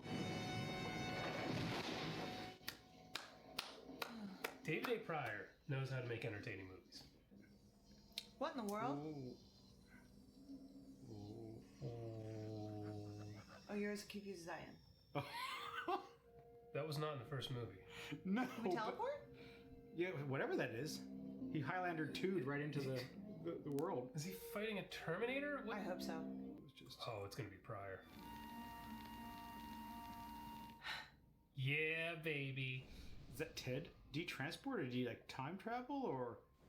I don't know what the hell just happened. That was awkward. They said action, and all the people like came in at the same time. And that's it. All the extras are done now. Yeah. Yeah. Clear the set. He hasn't seemed too drunk yet. Wait. This is the Sky guy. Wasn't that Ted? Yeah, wasn't that Ted Pryor? Who just rode down the lightning bolt like he's Thor? Yeah, that's. Look Whoa, at whoa, his whoa. shirt. Whoa! My God. Awesome.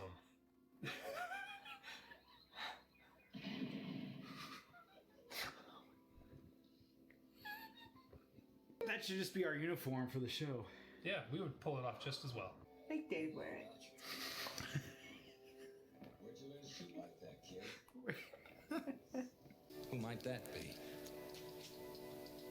You'd never believe me.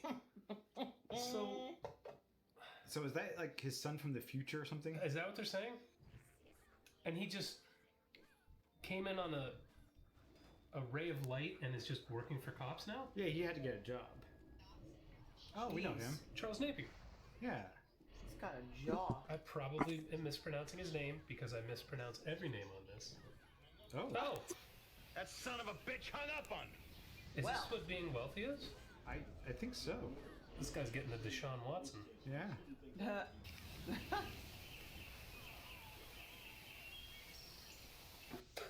The camera just Okay. lingers. Yeah. Okay. Oh, the hand on everyone it? let me know that was what was on his gi or robe or whatever in Kung Fu. That hand? Apparently the hand was on it. Oh. I never really watched Kung Fu much, so I don't remember that. Listen, I got a doctor's appointment, and unlike some people I know, I don't like to be late. So who's this? I think that's the woman? maybe that's Mary. Did he get married? Ah! Dude, that is an awesome outfit. So I guess he got married and that's their future kid. What do you say? Oh. Wow. The music. It's weird, right? Yeah, it's terrible. The whimsical music is killing. It's like Looney Tunes. The first movie Yeah. was really bad too. There was like a workout montage music playing during a car chase. You didn't let me finish. The thing is, they're playing this up for laughs, I guess, but we don't know why this guy's teleported into this world. Ooh. Wow. There's some tracking problems. Whoops. I'm guessing that's not a stunt beard. Probably not his first one either. No. This is the He's like, we gotta do that take again. Come on. The tone of this movie is weird. I don't know what It's to do. very strange. They're playing up like a family. Yeah, the music's light. But he's dressed like that, and he just killed 4 people. Yeah. Now we see his home life, and he's like just. And it's silly, like it's suggesting humor. But it's not funny. But it's not funny. It's lighthearted. I was gonna say he's gonna get another beer. I drank that one last take. No! Another explosion. Very nice. This one's trending to be much more action-packed than the first one. Married woman who's going to the doctor. She's going to find out she's pregnant. Something has a kid. He doesn't know about it. So why did the kid come back in time? To save him? Apparently it's a big secret. Yeah. My time traveled like 30 years back, and I was like, hey, Dad, look. Yeah.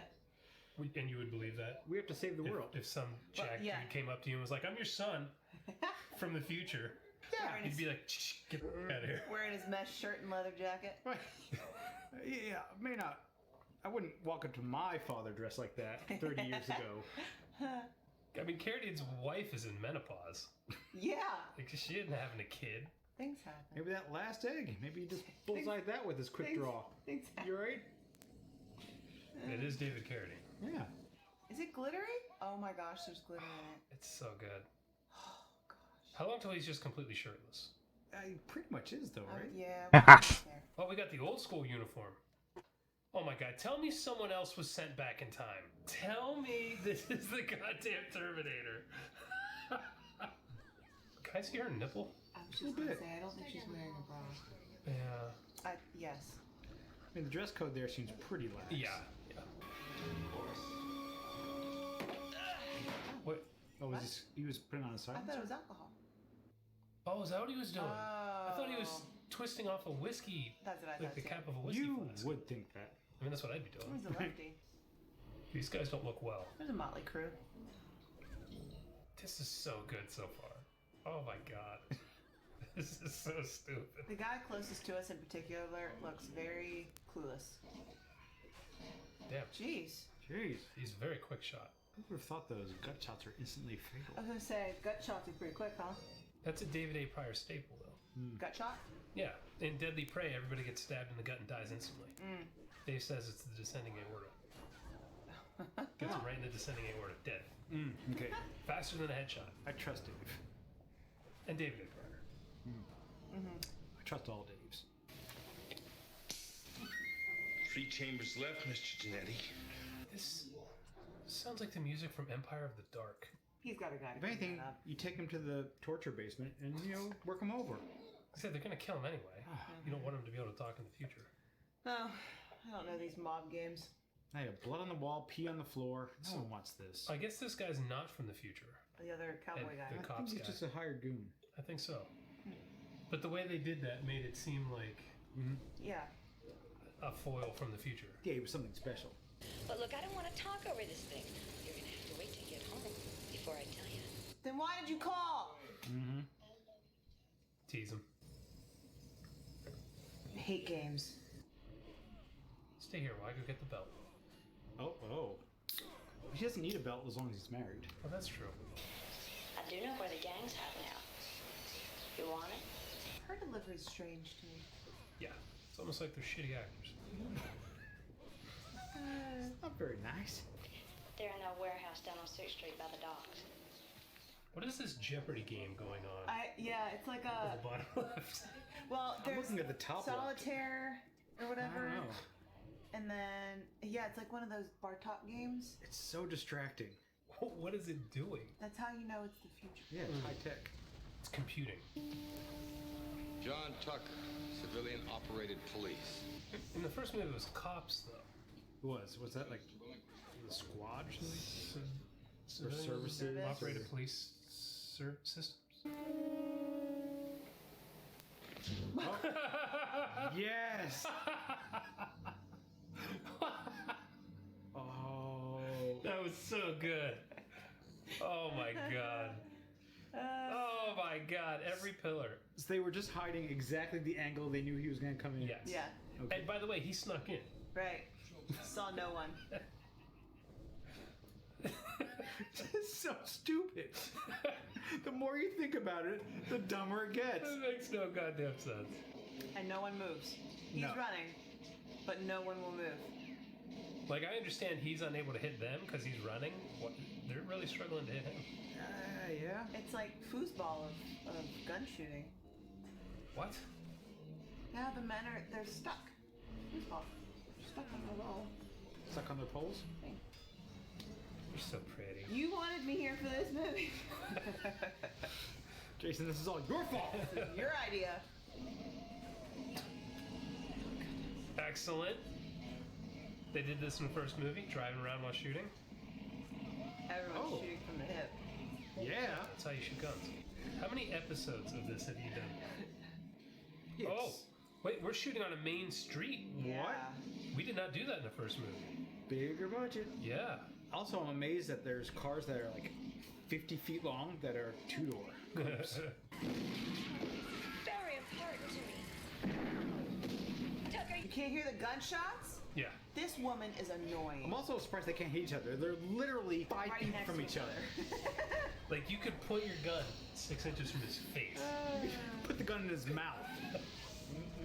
Oh my gosh. It's like an adventure movie meets a western in urban Terminator world. Nailed it, Aaron. Perfect. This is, I swear, this sounds like the music from Empire of the Dark. It does. Oh! Oh! Wait, the whole time you were driving beside them, you didn't do that. Oh, brother. Awesome. Yes! Wow. Oh! Wow. My God. That was pretty good. Holy shit. That's like 3 tons of car flying through the air. Look at that spring. Whoever's driving that definitely got a concussion. Oh, yeah. Wow. I'm hoping that was just sent remotely. Yeah, okay. That was nice. I know they did a lot of practice for that, but it was kind of cheesy. I give them credit for being able to accomplish it. The whole movie's cheesy. No, that was perfectly synchronized. Now you tell me exactly how this could happen. No, Cap just rolling from the other direction. The wrong way. In his pants. Oh, that's Captain Tight Pants. Him. Why is he dressed up? Oh, He's in a business meeting. Oh, he was just imitating a cop. Cops. Cops. Cop in this movie. Yeah. Cops in the last movie. Yes, it's singular in that movie. I think they're cop, but the whole like group is cops. I don't remember. For some reason, he wanted to do that whole conversation standing sideways. and Sideways. looking at him. Why? David A. Pryor. Yeah.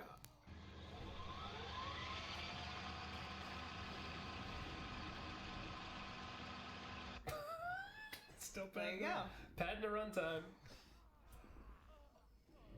What the hell are you doing, man? Oh. Stop punching your own son. Oh, jeez. Oh, that wasn't the best. Oh, good. Wow. Focus. Whoa. Jesus Christ. Like, I will keep that shot. Yeah. I mean, he's mid-50s here. Still moves pretty well considering he's a semi-functioning alcoholic. He hasn't seemed too drunk in this one. I thought the same thing. Not as slurry.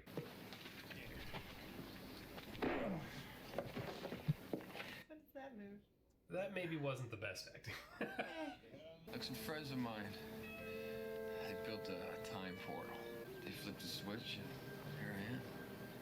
30 years in the past. He handled the time travel stuff really well. Yeah, that was. He's more like, why didn't you tell me that? Right. You have a lead on this case? What? Like, well, duh, you're from the... Why wouldn't you say that?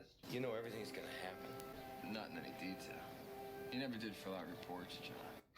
Oh, yeah, that is me. That's fun. That's actually pretty good. He has a time traveler coming back to try to help him. Can't because he didn't write anything down. Never did his job right. He also didn't say why he came back, and Carradine didn't ask why he came back. Correct. Mm-hmm. They built a time portal, and I volunteered to come through. Yeah, 30 years. Oh. Blah blah blah. Okay. He wasn't like, well, why the hell? It's like, why'd you do that? Did you leave a family and friends and a life behind? White clinging just like it was never there. It must have come from.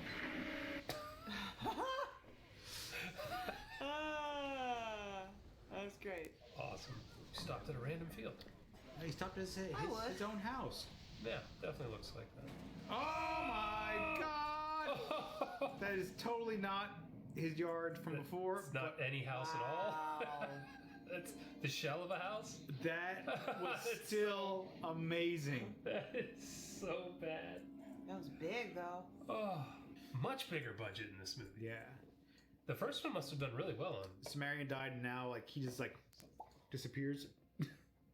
You know what? It looked like they stopped at a random field and not the front lawn, because they did. Yeah. Where they erected that.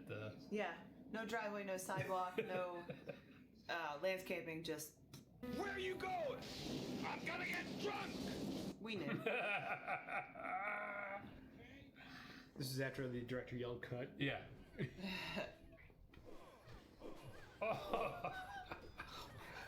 Wow, he practiced that good 3-4 times. I'm telling myself. He is drunk there. Yes. Yes. Definitely drunk there. I agree. He said he was going to get drunk. He's meth. Yeah. He's meth.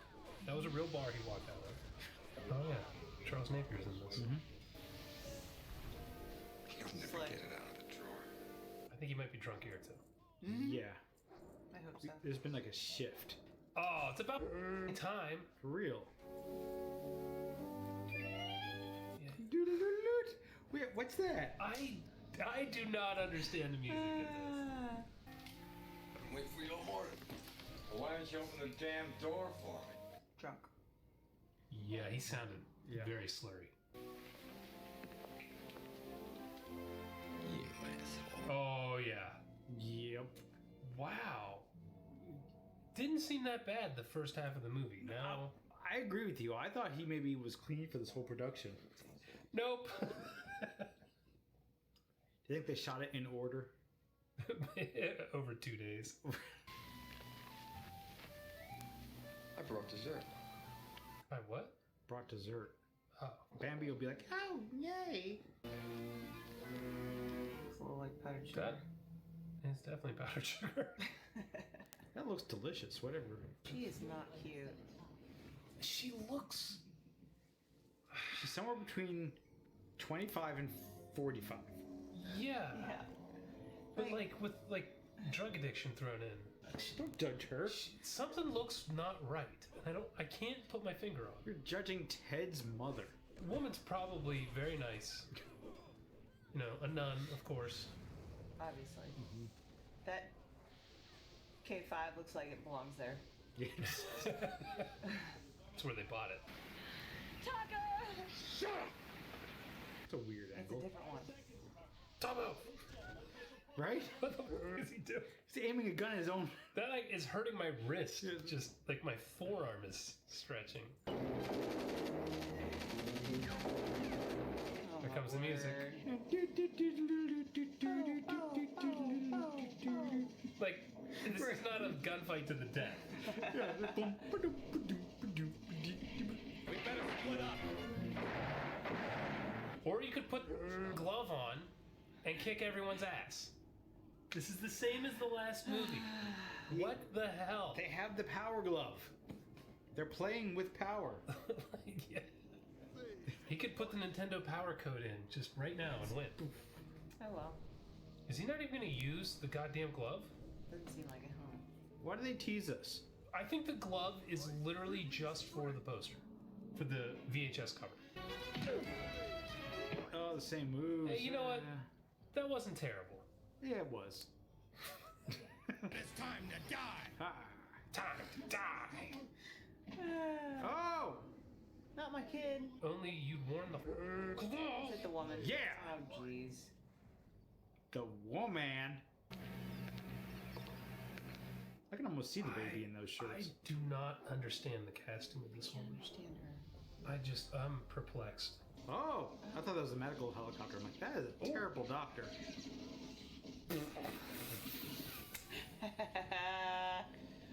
I like a good helicopter scene in a movie. So he's not dying? Nope. What? He's good. His abs caught it. Oh, Jeez. Oh. Oh, jeez. Wow. Oh, Okay. oh no. Was that supposed to be Carradine? That was probably a no. stunt man. That guy had a lot more hair. Where's the glove? Is the sun gonna put it on?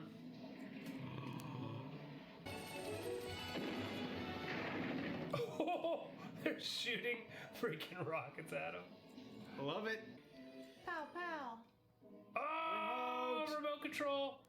Hit the button, baby. Hit it a couple times. Is it going to remotely go after the helicopter? Oh no. Different remote though. No. But I thought the geek guy who died. Wait, that what? was from the first movie. Did this happen in the first That movie? shot was. That shot was from the first movie. That's why they had this whole scene in the jungle. Oh, that was easy. Oh my god, I love this so much. Thanks, pal.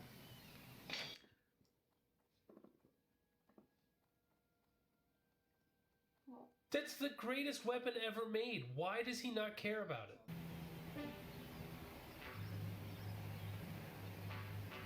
Is he dying or not?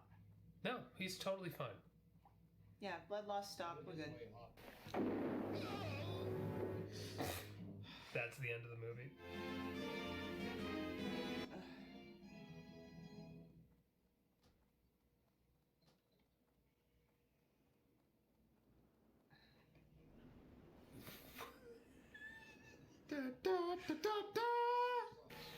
I guess I better be going. Who bandaged him? Where did it come from? What?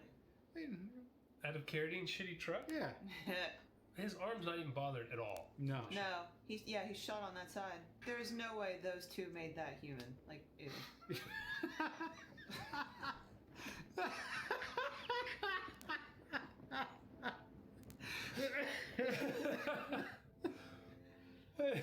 That's either a huge compliment to Ted Pryor, a massive negative to them, or somewhere in between. All the above. Is he going to get Centurions back up into the air? Yeah. Centurions. Do you remember Centurions? No. I think you're right. There it goes. Oh, look at the sparkles. Oh, no light beam? What? Well, how did you just appear like that? Honey, Oh, are we hammered? Yeah, she has to keep on walking straight. Was Future Zone so bad it's good? I think it is so bad it's good. It's got the cheese, it's confusing, it's what the heck is happening, it's spikes, it's blowing them up stuff. But, I don't know. Yes. It's a yes. Was Future Zone so bad it's good? So, as you mentioned earlier, I thought the first movie in this only the prequel to this duology didn't do it for me, and the reason for that was it had a really slow middle and not a lot happened. This one I thought made up for it. This one was more of the ridiculousness of the first one.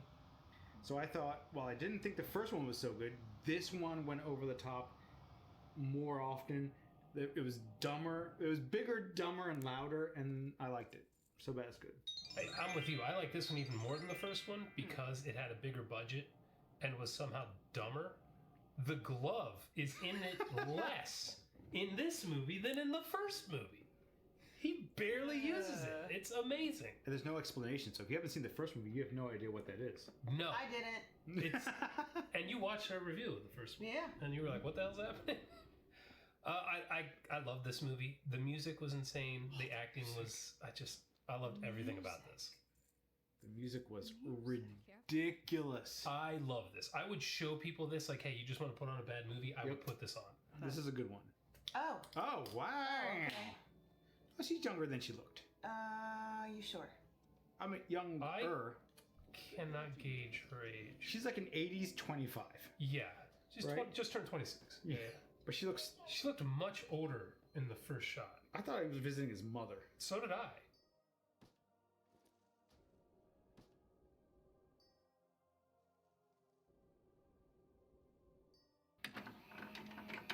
We're doing a movie I've wanted to watch for a long time. It's extremely difficult to find now because the DVD's been out of print for a long time. And I believe it was Peter who sent this to us. Thanks, Peter. If I got that wrong, I'm calling you Peter anyway. Appreciate you. It is Fist of the North Star, the 1995 live-action version of the classic anime.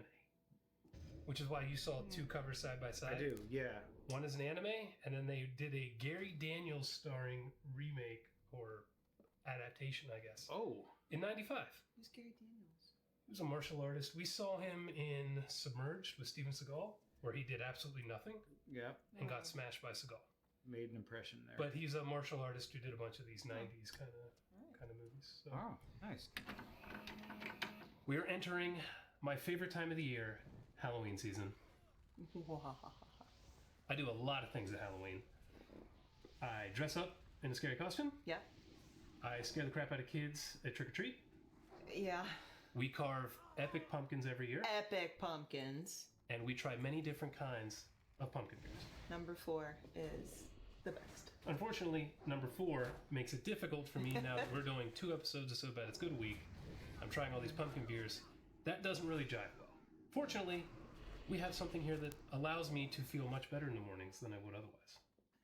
Z-Biotics. Da-da-da. We take Z-Biotics a half an hour before scaring children, pumpkin carving, trying all the pumpkin beers, and that helps prepare your gut for the byproduct of the alcohol breakdown. That breakdown is usually what causes the problem. And it's called what again? Really? Acetaldehyde? Oh, you got it! I did get it. It surprised me. It surprised you. I'm really shocked. The acetaldehyde is the byproduct, and when your body isn't ready for it, that's when you feel kind of spooky. If you want to try it yourself, click the link in the description, use the code JASON to get 15% off your first order of Z-Biotics, or go to zbiotics.com/JasonBrant to get your 15% off. And it's a money-back guarantee. So if you're not happy for whatever reason, yeah, good to go. Get your money back. In time for Halloween. Pumpkin beers. All right. Well, now this beer was sent to us from Steve. Really? Who we met at Scares the Care. Who drove down from Rhode Island to meet us. Yeah. Steve sent us this in the mail, so thank you, Steve. Yeah, this is Proclamation Ale Company's Full Gamma Triple India Pale Ale. And they're out of Rhode Island. Did you see the percentage on this? I sure did. Didn't. 9.5%. That's my My that's my jam right there. See you in hell. I'm going to be tripping over my own lips in about 30 minutes. Steve wanted us to embarrass ourselves.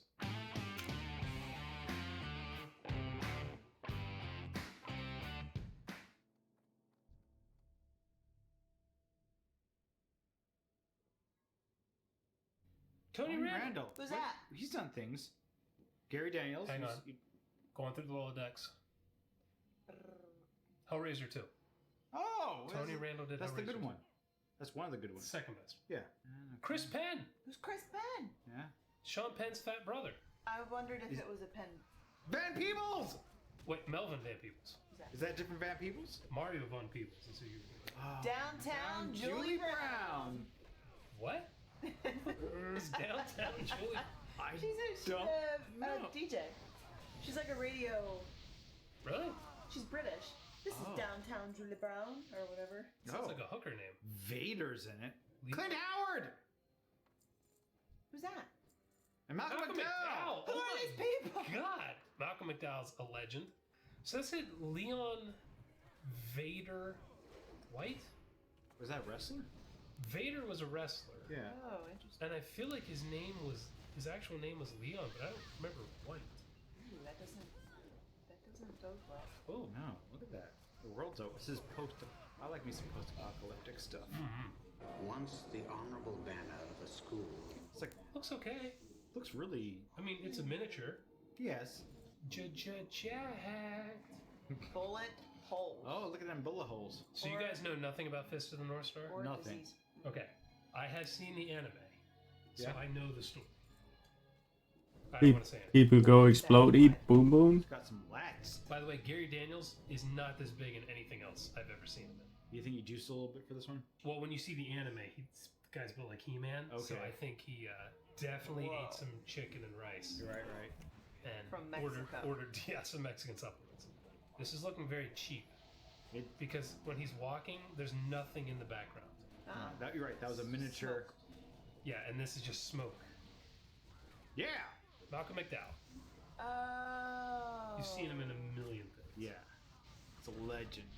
Is my mission as clear to you as my identity, old man? Skin is looking perfect. Looks like he has a filter on his It face. does look like it has a filter. Like an Instagram filter. Yeah. Not a wrinkle, not a flaw. Dude is a god. It's an execution. Malcolm! Wait, were there? Okay, I don't remember the story. Yeah, why are you surprised? I love all this stuff. Even though it's clear, they're clearly models. It looks I love good. it. I love it. Looks good. I love it. I think that's downtown Julie Brown. That is I think so. I've never seen her, but it sounds like her. I know she's British. I've heard her here, so I'm not really sure of her story. But Is that Rufio? Ru? it looks B? like him. It does look like him, huh? Right? Are we gonna do this again? Uh-huh. Till you watch the movie. I gotta watch Hook, so you Hook. It does look like him, though. It does, doesn't it? Yeah. I don't recognize him without the hair. It's low but Kid Howard! Oh, you he's just shot murdering him. people? Oh, he's in. Huh, maybe he's a bad guy. He looks so Wow. crazy. Like there's no makeup. He showed up on set looking like It's that. just Clint Howard. I'm not gonna hurt you. Chris Penn. I almost hurt myself. Is it? That's Chris Penn. That's Chris Oh, Penn. Oh, that's awesome. It's a I like that. submarine. Cool. That's a strong submarine to just not. Some cool imagery. They worked with what they had. Again, cheap. I'm not upset though. I don't hate it. Was Gary Daniels a fighter? Or is he just one of these 90s guys who's a martial artist? You're just jacked. I don't remember him being jacked. Is that a condom on his chest? I said he has a disease or something. No, those I are the think they're bullet gunshot holes. wounds. Yeah. I know what they are, having seen the anime. Oh, sorry. I'm saying the makeup the makeup effect Oh, did they looks use... like they glued condoms to his chest. Hey, you know what? Kill him like a barbarian. Not You're about to barbarians. get fisted of the North Star. Oh. Yes, they are. Is that this? It's not that kind of movie, is it? Oh my god. Oh! What? Okay. Okay. Wow. Oh my. Oh! Oh! He broke his spine through his chest. I love this. Oh my. He cut the gun in half. Is this Dimmock? Did you just kill him?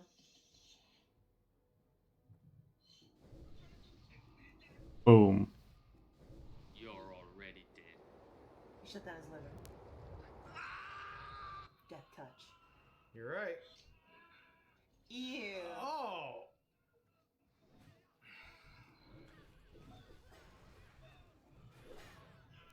It's gonna blow up Scanner style.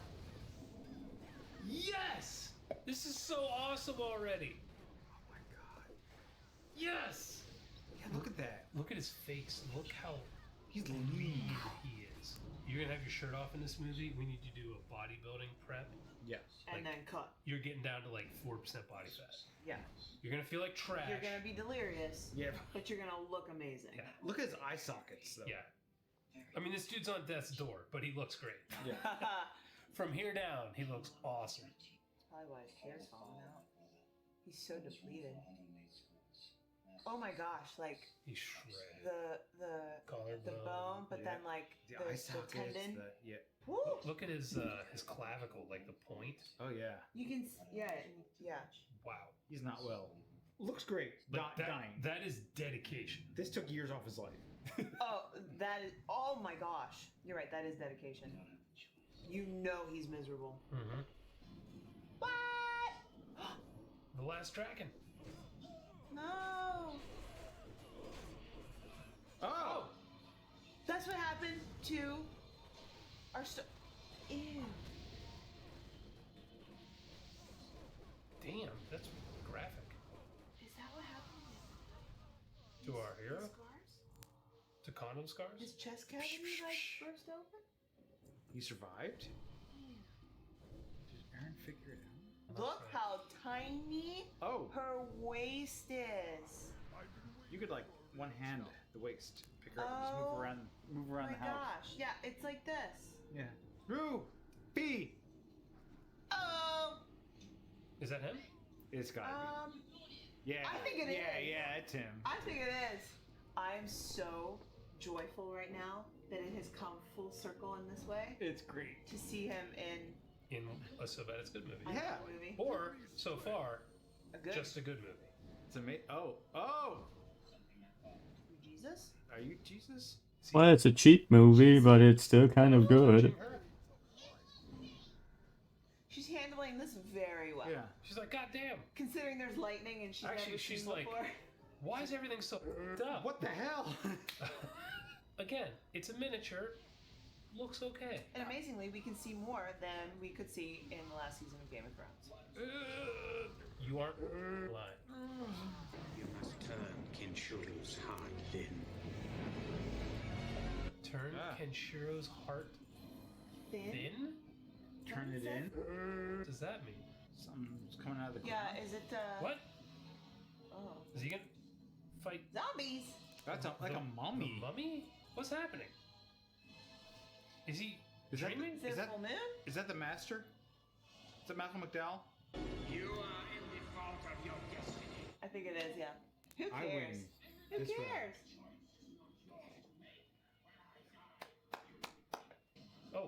Oh. What is... Why are we upset? Because he's now the fist. He has to fist a lot of other dudes. That's what I gathered. It's been 2 minutes since I said maybe the wheels fall off. That was not good. One wheel is They're off yet. I think a wheel is loose right now. I think the lug nuts might be off, but I don't think the wheels are off. There's one left and it's loose, so it's like. Yeah. We're driving down. We're like, what? I think you're right. It looks like condoms. I mean, they're very small peens, but I think you're right. They're like extra small condoms. Yeah. They're actor-size condoms. That's what they used on the set. Ow! Woo! No. Oh my god. This is where Jujimufu got his inspiration. Is he gonna break this? Maybe. He watched Fist of the North Star. Yeah. Or he watched any Van Damme movie. Yeah. That rock. Yeah.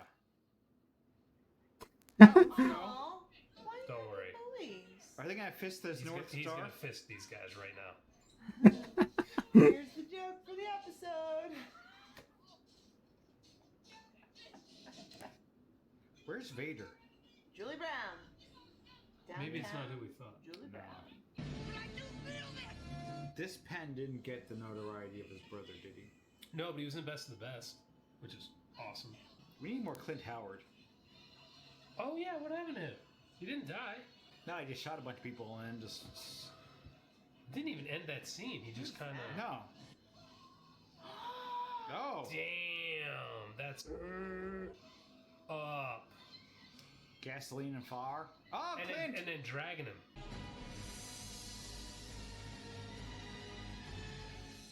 Okay, see, this is bad. It is bad. This is bad.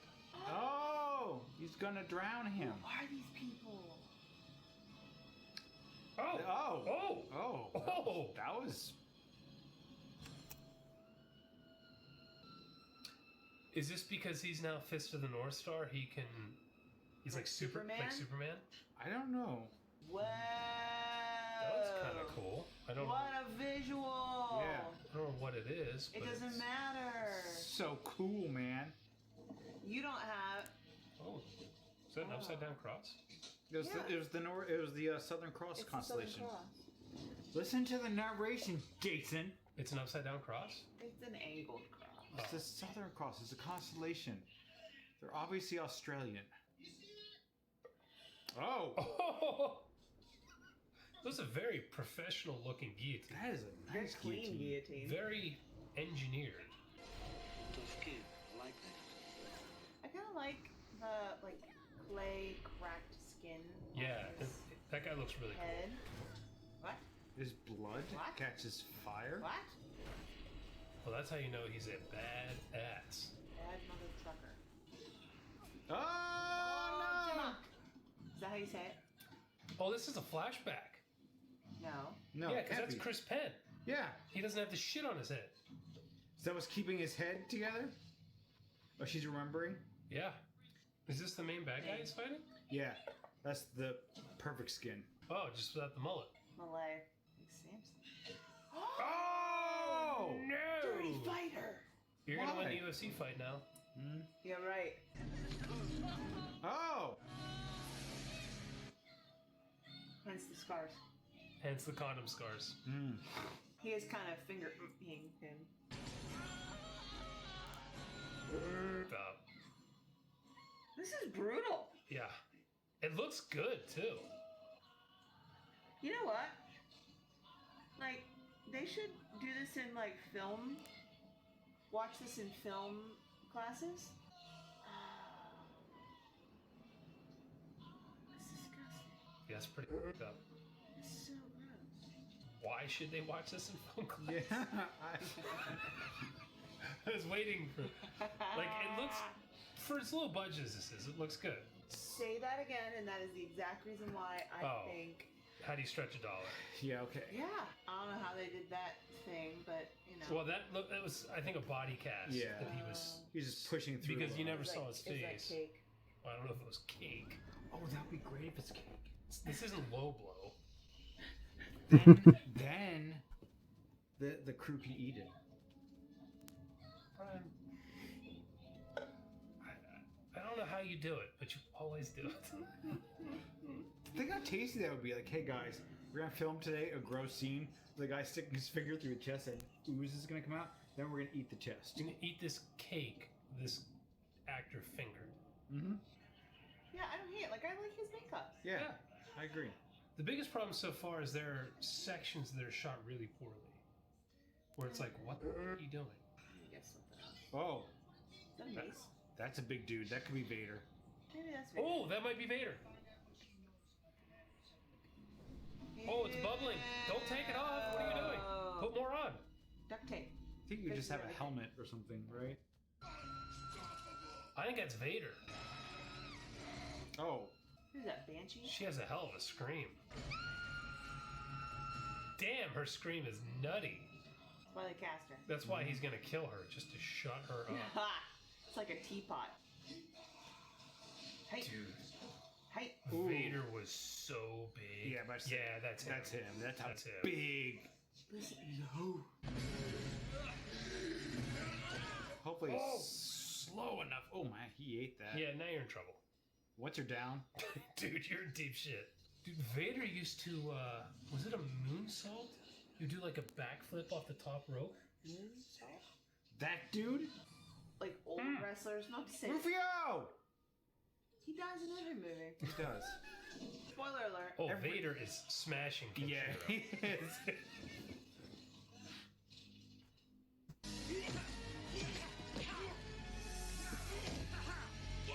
I don't know why people don't do that in morning fights. Oh, let's go. Oh, that guy has a sword. Whoa. They all have swords. Okay, that was really shot. cool. Because what's my complaint? One guy at a time. But that was not one guy at a time. That was what? You did win back. This poor kid. Both movies he's in. He dies. What were you in? Hook. What else were you in? Fist of the North Star. That's him in every convention. Yeah, I was a Steven Spielberg movie. Ken's lost it. Oh, how much coke was he on here? A lot. This might have been where he died. This is what they could get out of him. They're like, Shadowbox. Yeah. Oh, I got it. I don't hear anything. What just happened? Why did that happen? She just knocked She pulled a bookshelf over on me. a Home Depot shelf. They put a line of cocaine on the floor and they were like, hey. They shined a light on it. He's like, oh. Oh, okay. Oh, you're right. It's upside down. Sacrilegious. Oh. Okay. Whoa! Oh, wow, look at that uppercut. That was a high kick.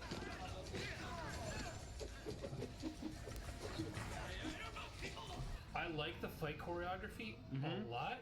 Yeah. I hate the way it's shot. Like, we didn't even see that guy approach. I think you should be seeing the guys he's hitting. The choreography's awesome. He's so little. And he looks, dude. Look how. Look at that. That was like he's a beast.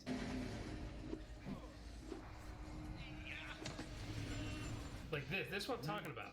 I need to wear my shirt. The move isn't bad, but like this, this, he's behind all these guys. No, like he's behind him. But the last week we watched a Seagal movie where you couldn't see There you anything. go. This is way better. Like he's connecting some kicks. Well, it's not cut up. I'm just saying the angles aren't good. I'm saying like there's a middle ground. Do you think that's the anime? That's what they shot it from? No, I'm thinking Tony Randall's never shot a martial arts film. That's my guess. Could be wrong. I could be wrong. He could be a Hong Kong alumni, and I don't know what I'm talking about. We need to watch more Gary Daniels movies. I'm about to say he's great in this. I like him. Your dreams are over. Is Gary Daniels doing the crazy eyes here? He's got some crazy eyes. See You the can top see a lot and of the white. bottom. It's a lot of white. It's a lot of white. It's a lot of white. You can see white on three sides. Crazy eyes. Oh, taking the shirt off. Let's go! Oil them up.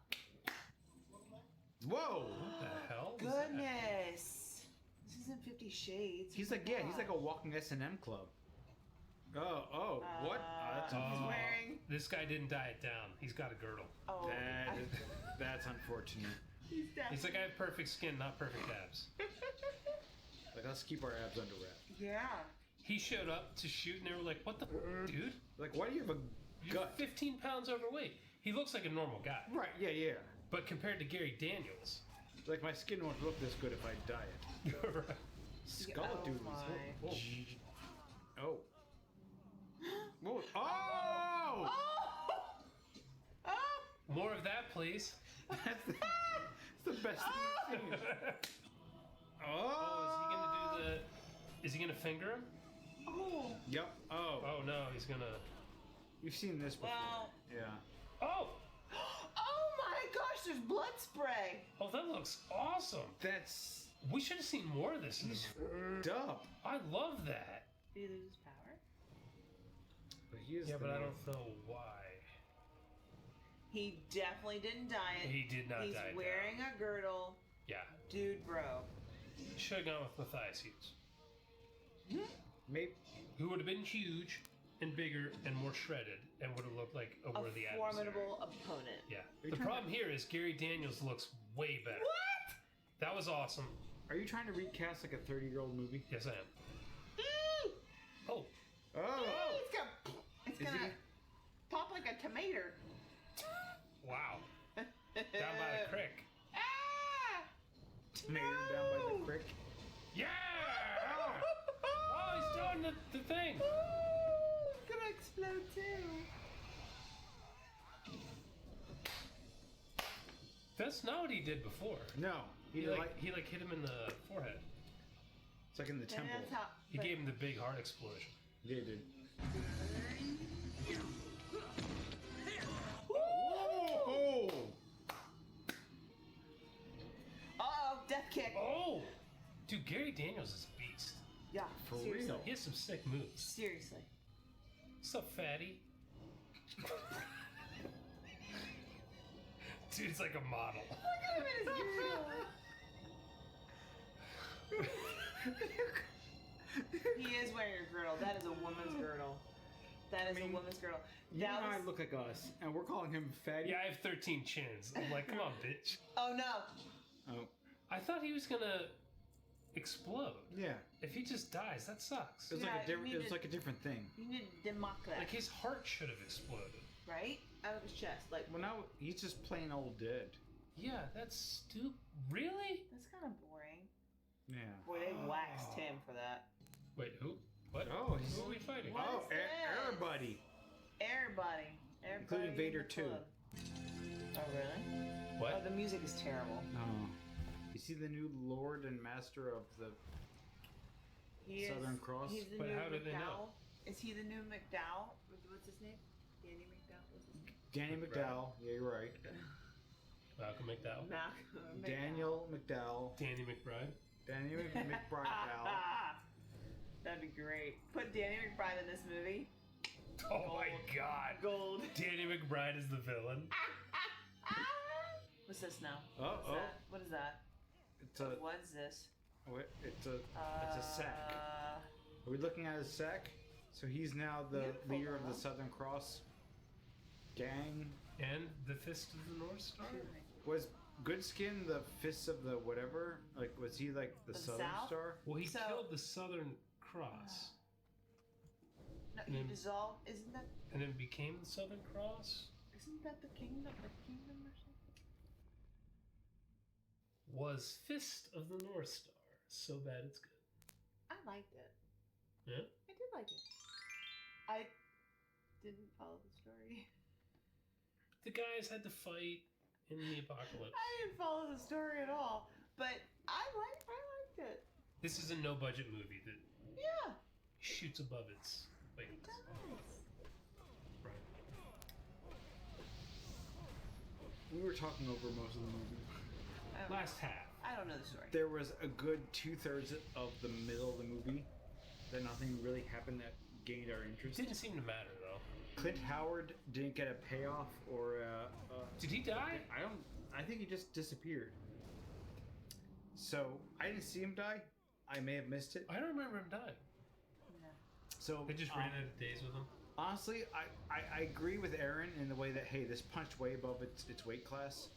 I love, Gary Daniels in this, but the story didn't make a lot of sense to me. The way it was shot, the way it just wasn't. To me, it wasn't a good movie.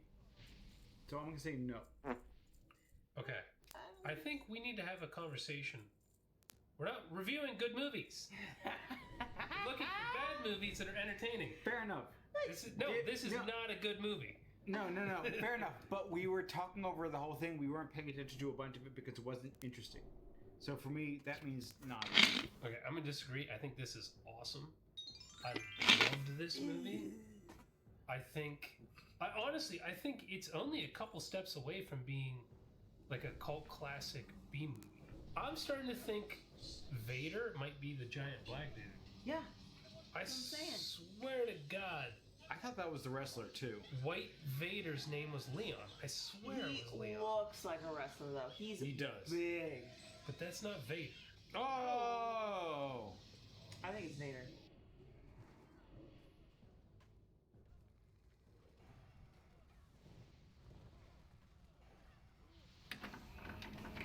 So today we're watching another Seagal. That's kind of the worst thing about going to 2 episodes a week. We don't have to watch this every 3 weeks. We were watching the Seagal every 6 weeks. Now it's twice a month we're doing this. It's too much. It's terrible. It's about twice too much. But we are joined by a very small version of Tons of Fun. So he'll be acting about as well as he does in his movies here. We hope he's going to bring the energy up. Yeah. We're doing Driven to Kill. Okay. Only because it is the highest rated Seagal movie I have post Under Siege. What? It has a 5.1 on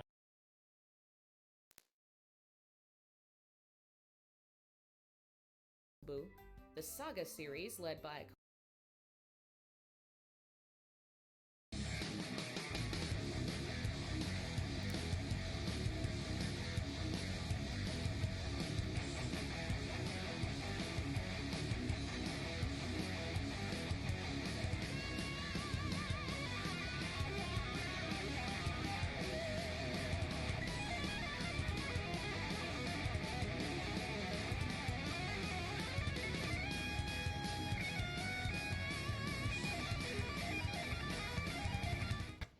everybody, I'm MC Toon, and it's Tuesday night, and that means we've got a debate tonight. The debate is not featuring me, it's featuring Professor Phil Bell, who will be talking or debating, or call it what you will, with Santosh, and I will let him, I get his last name, hold on, let me get, there it is, Santosh and Professor Phil Bell. How are you doing, guys? Very well, thank you, Michael. Thank you for inviting us to this show. Always a pleasure. Yeah. So there is another Santos. Okay. Pronounced a little differently in the Flat Earth, and so we just want to make clear that you're not that one. No, I don't think so. Well, actually, my name is spelled a little bit wrong. It's Santhoshosh, but that's okay. I spelled it wrong? Yeah. It's Santhosh. Oh, all right. I will fix that here in a minute. It's okay. Sometimes you get it right, sometimes you don't. All right.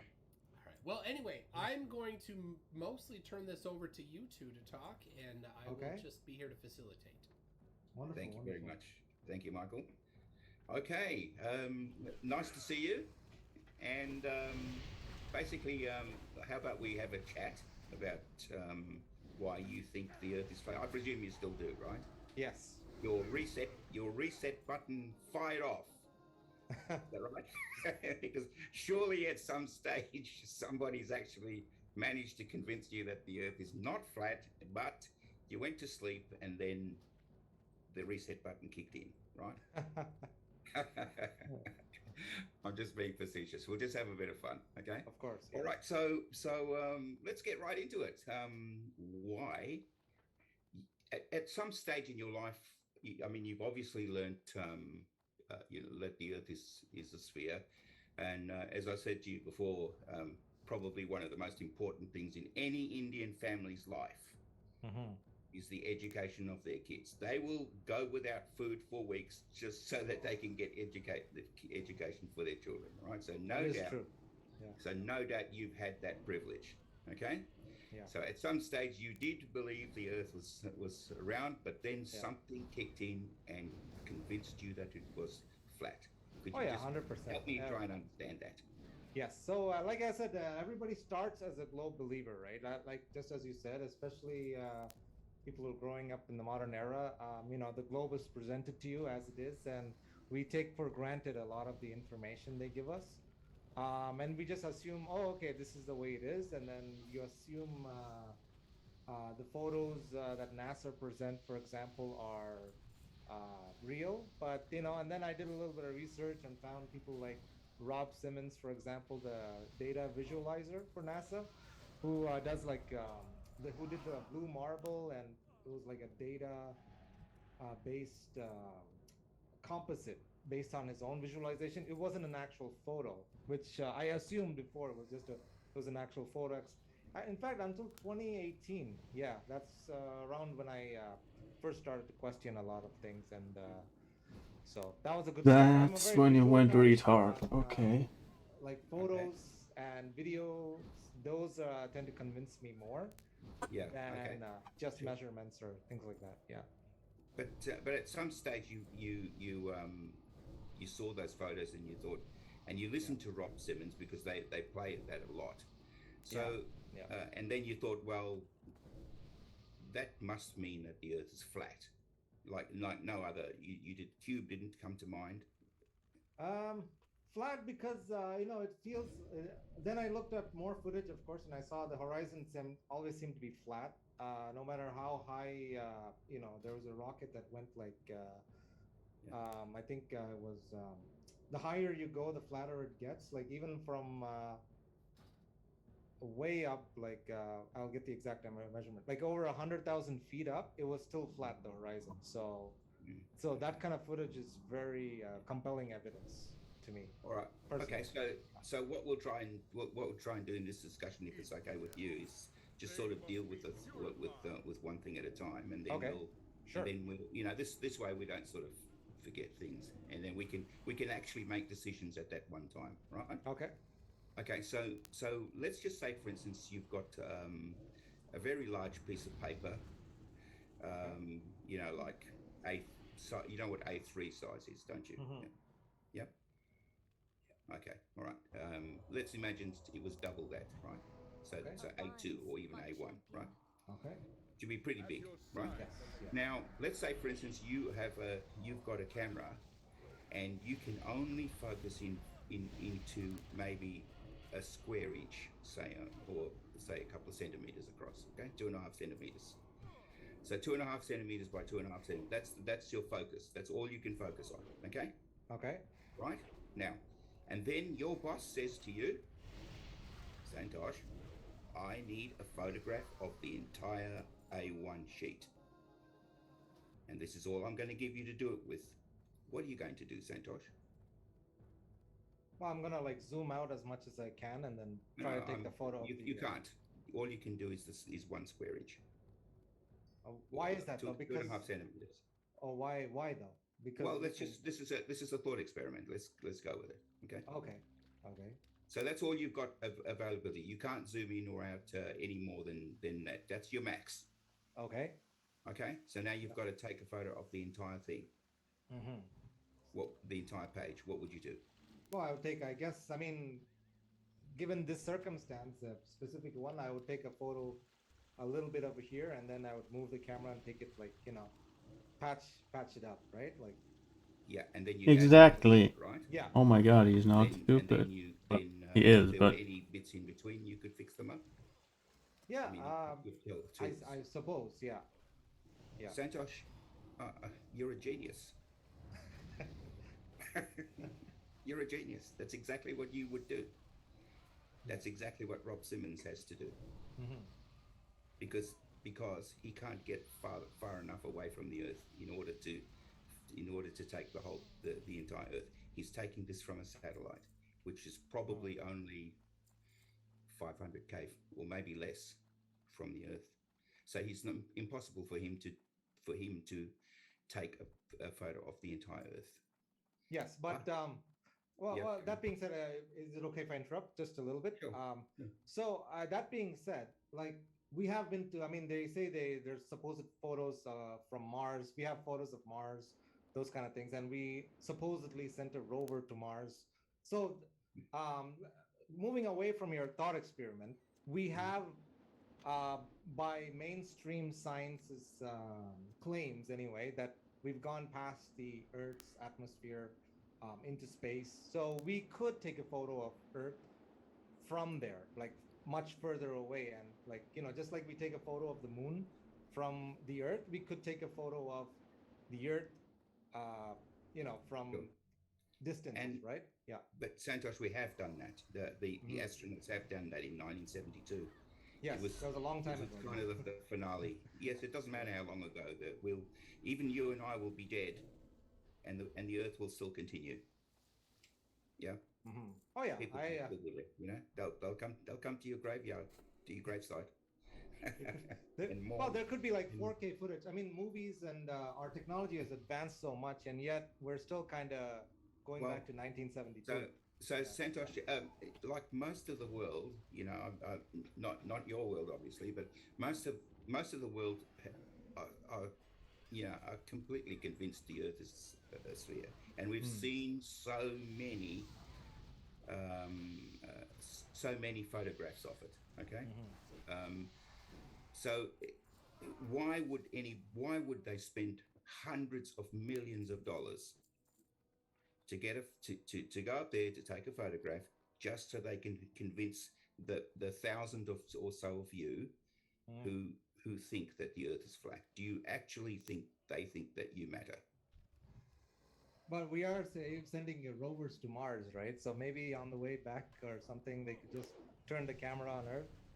Well, so Santosh, it wouldn't cost that much, I think. I presume I'm allowed to share. Am I, Michael? Yeah. Okay. All right. So Sandra, I want to show you something. Yeah. Go ahead.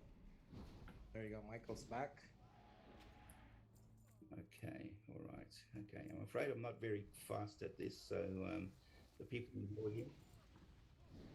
Oh, okay. Okay, that's cool.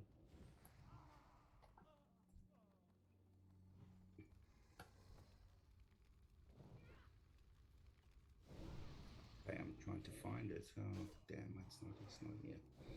So Santosh, we do have pictures that were taken from the Earth, and actually I've got a beautiful one here, and I'll put this up here, and I'll do a sharing. Okay. You, and okay, so we get back here to Zoom, and then share. Okay. All right, Santosh, can you see this photograph over here? No. Is it coming up? Can you see it, yeah, Michael? It's coming up. Okay. Okay, Santosh, this isn't NASA. Okay. This is our beloved ISRO. You see the Chandrayaan-2? Yeah, I see it. Have you must have heard of it. Yeah. Chandrayaan-2 is decided. This Chandrayaan-1 did a reconnaissance of the moon, and Chandrayaan-2 was the attempt to land on the moon. But unfortunately, the Vickers lander crashed, lost the telemetry about 5 kilometers above the surface, and then after that, of course, it was coming down at 500 meters per second, so it wasn't going to wasn't going to be wasn't going to survive very well, coming down so fast, accelerating towards the moon, even if it is only 1/6 of the gravitational acceleration of Earth. So this here is exactly what you just asked for. Can we have a picture of the Earth on the way somewhere? Now, it took 43 days to get there. Okay, so Artemis, for instance, will take only 3 days because Artemis is going to do 1 or 2 orbits of the Earth and then fire up these giant engines and go straight to the moon from there, and then start orbiting the moon before, to do its reconnaissance. But we're like the tuk-tuk of the space industry, aren't we? You know what a tuk-tuk is, yeah? Well, and how can an Indian not know? Those black and yellow things, yeah? Yeah. Is it? I think it's more northern. Yeah, we could. Like Yeah, we call it. yeah. Yeah. In northern India, they're all over Mumbai and all over Delhi and. Yes. Yeah. Okay, so they like a scooter with a body around it. Yeah. Oh yeah, we call them auto rickshaw.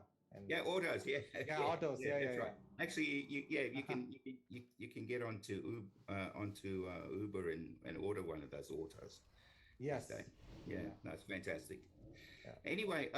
Anyway, it took 43 days to get there, and as you can appreciate, the camera's kind of fixed onto the rocket, so the rocket's got to be in just the right position to get this photograph. So I've got a few like this. But not many. I was actually there at Bangalore when this photograph was taken, when they actually snapped this particular photograph. You could see it for quite a while, and then eventually it went out of view, and then days or later, you'd see another one, just because the angle at which the camera is just wrong. But anyway, look at this beautiful picture. Do you recognize some of the landforms that are in there? Yeah, I do. I have seen photos like this. There's different space agencies that also have produced like very different looking Earths. And also, like, there's a photo supposed to be taken by NASA where the continent of America is like bigger. And I have seen photos like this for sure. But have you? This isn't one of those. This isn't one of those like Rob Simmons' photograph. This isn't stitched together anything. This is the one shot that's taken just like this. Okay. This is actually it, Santosh. This is the actual thing. Okay. And this is by our beloved India. Okay. All right. It's not NASA. It's not NASA lying to you. Okay. I mean, different space agencies work together. That's for sure. No, they don't, and you should know that. If we wouldn't be the tuk-tuk of the space industry if they did. Okay. Everything we've done on our own. Nobody helped us. Our engineers and our scientists did all of the work. They did not help us a bit. Not even, they wouldn't even give us an engine. We made our own. You know why it's called Vickers? It's because our engineer, the engineer who actually designed the first Indian rocket engines, his name was Vickers. Yeah. So credit goes to ISRO for everything they do. Okay, nobody helps, and certainly the least would be NASA. Okay. All right. So of course NASA publishes stuff, and so do we. So they get information, They can share information that way, but they don't purposely go around trying to help each other. Okay, all right. We take business from them, and they take business from us. The only reason that we can actually survive is because people pay us to put their satellites into orbit. We're kind of like the auto of the space industry. Okay, that's what they do. Okay, now let's just try to establish at least one little thing, Liz. Okay, you know, with the discussion about the A1 sheet of paper and taking the photographs, you do now understand that why Rob Simmons would say that he had to stitch those strips together. So Rob Simmons had to do it, but not. You're telling me that this one, the Chandra Ryan. Well, this one. So this one didn't have to be done. Yeah, okay. I just want you to stop saying something in your discussions about flat Earth once and for all. Okay. Okay. Right. I want you to acknowledge that you understand exactly why Rob Simmons says that they have to stitch those photographs together, and that a composite does not mean it's not a photograph. It just means it's a bunch of photographs together. Yeah, do you acknowledge that? Yeah, so I understand what he did, but I'm just asking why that Chandra Ryan didn't have to stitch together. Like why? Because this is a long way away. This is like day 20 or something like that. Okay. And how? Like, what is the distance between the camera and the Earth in this photograph? Well, day 20 would have been about 100,000. Okay. Yeah, and in fact, so this would be zoomed in from 100,000 because 100,000 feet in the air. 100,000 kilometers. 100,000 kilometers. Okay. Yeah. Okay. So, at what point do you actually see the curvature of Earth? At what point do you actually start seeing the globe or whatever? Well, for instance, if you have a look at some of the last one that I was involved is Cartosat. Actually, no, it was Amazonia 1. Amazonia 1. We did a satellite for Brazil, owned by the government of Brazil, called Amazonia 1, and that would have been about 500 kilometers. I can't remember off the top of my head, but it's you could definitely see when the satellite was getting deployed. You could see was a left side deploy. You could actually see the Earth. As the satellite was getting released. So that was Amazonia 1. The best example of all of that was a bunch of satellites. We had 104 satellites on one payload. So they all satellites were stacked, 104 of them, including the Cartosat 2, which is a mapping satellite, and that satellite was that was released in February of 2017. Now there's some beautiful pictures of that, of those satellites actually being released, and you can see how they go off into the distance. So there's side ones, the ones that are ejected from the side. So there's two cameras, one side camera, so that it's ejected from its side, and then the one's ejected straight ahead, okay, from behind the rock. Yeah, so there's some beautiful pictures like that. I implore you to look it up. So if you've got a pen and paper, write down PSLV C63 C37 PSLV C37 space, and have a look at this particular one. You'll see that you'll see what I'm talking about. By the way, it's a record. No one's ever put 104 satellites into orbit from one craft ever, except us. And you know something? We're even better than that, because Cartosat 3, which came later on, has got the best camera ever. So we've got a camera that can take a photograph on the Earth. That's 0.25 by 0.25 meters. Any video footage, like something similar to this? Any video footage? No, you try to imagine that you're sitting in a place, and this might take ages. So this doesn't just move away in a couple of seconds. Okay, so no, it'd be The pretty video boring. would look the same, wouldn't it? Oh no, Yeah. I mean like a For- time lapse for footage. many You know, minutes. have you seen like a time Yeah, lapse for footage a where the long time. Yeah, sun moves and the clouds move? This time lapse footage, right? yeah, They can even see trees like plants grow and stuff. yeah, So yeah. No, no. that would be Nobody in the command center would even contemplate the idea that we would have to do that to please some flat earthers. Actually, I've mentioned in flat Earth, and I always end up having my class completely disrupted for at least 15 minutes while they stop chatting and laughing. Okay, if you just mention the word flat Earth, then that's destroyed about 15 minutes. well, you know, the old Socrates saying, right? The debate is lost when the becomes slander. Oh no, But it is or just so mockery. it is Yeah. just so really funny, Santosh. That's the issue. All right, so But I would say, like, I mean, sorry, I don't mean to harp on this, but I would love to see personally, like, video footage. Because absolutely. there's so many movies that are Hollywood is spending like the Lord of the Rings and stuff, hundreds of millions of dollars, billions of dollars. So a Yeah. video, 4K footage, video of Earth from the so-called moon landers. Don't you think that would be amazing? I mean, look, and there are, scientifically, just something to show everybody. When they're spending that much money on movies, and even bad movies, for that example, and people No. are, I don't know if you watched that Sonic movie, but people were so pissed off at the way that Sonic was drawn, they had to like literally spend millions of dollars to reimagine that character.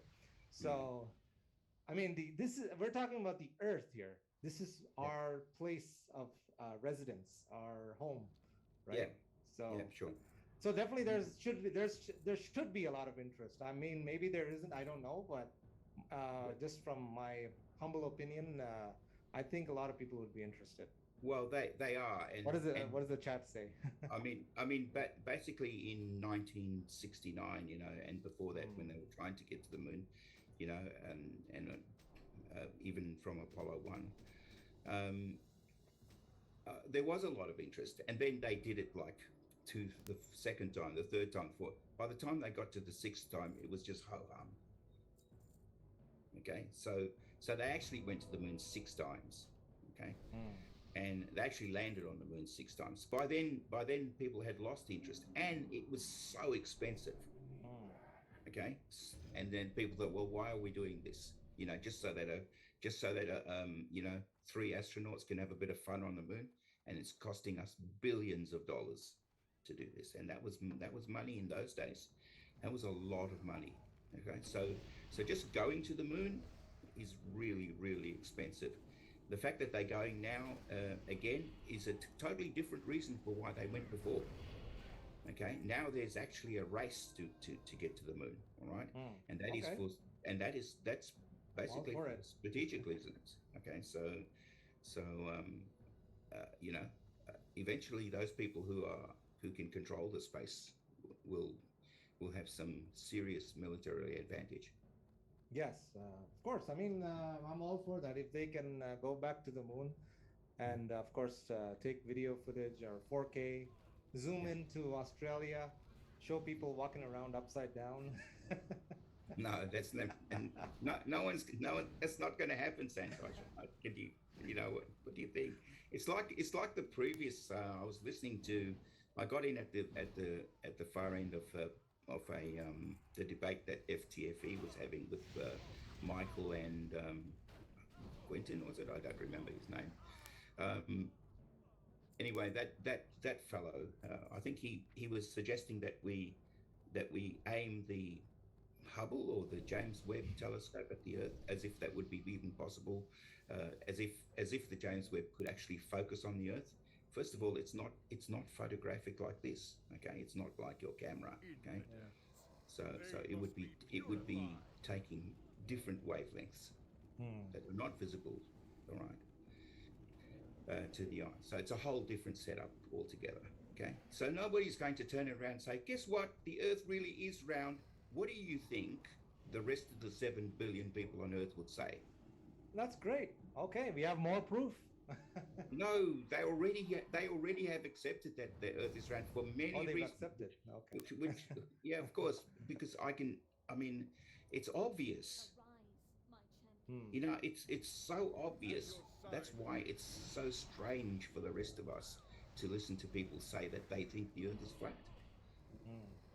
So now, can I share with you why some of the things that I might think of why the Earth is a sphere? Of course, yes. Okay, all right. So you, oh, by the way, before we go on, you're never going to say anything about Rob Simmons, disparage him for what he's done, because now you know why he did what he did, right? I do understand, but I still find it's a bit odd.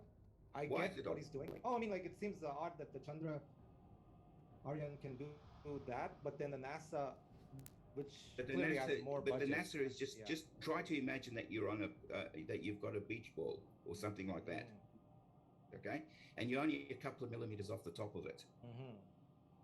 And then now try to imagine that same beach ball, and now you're like 3 meters away from it.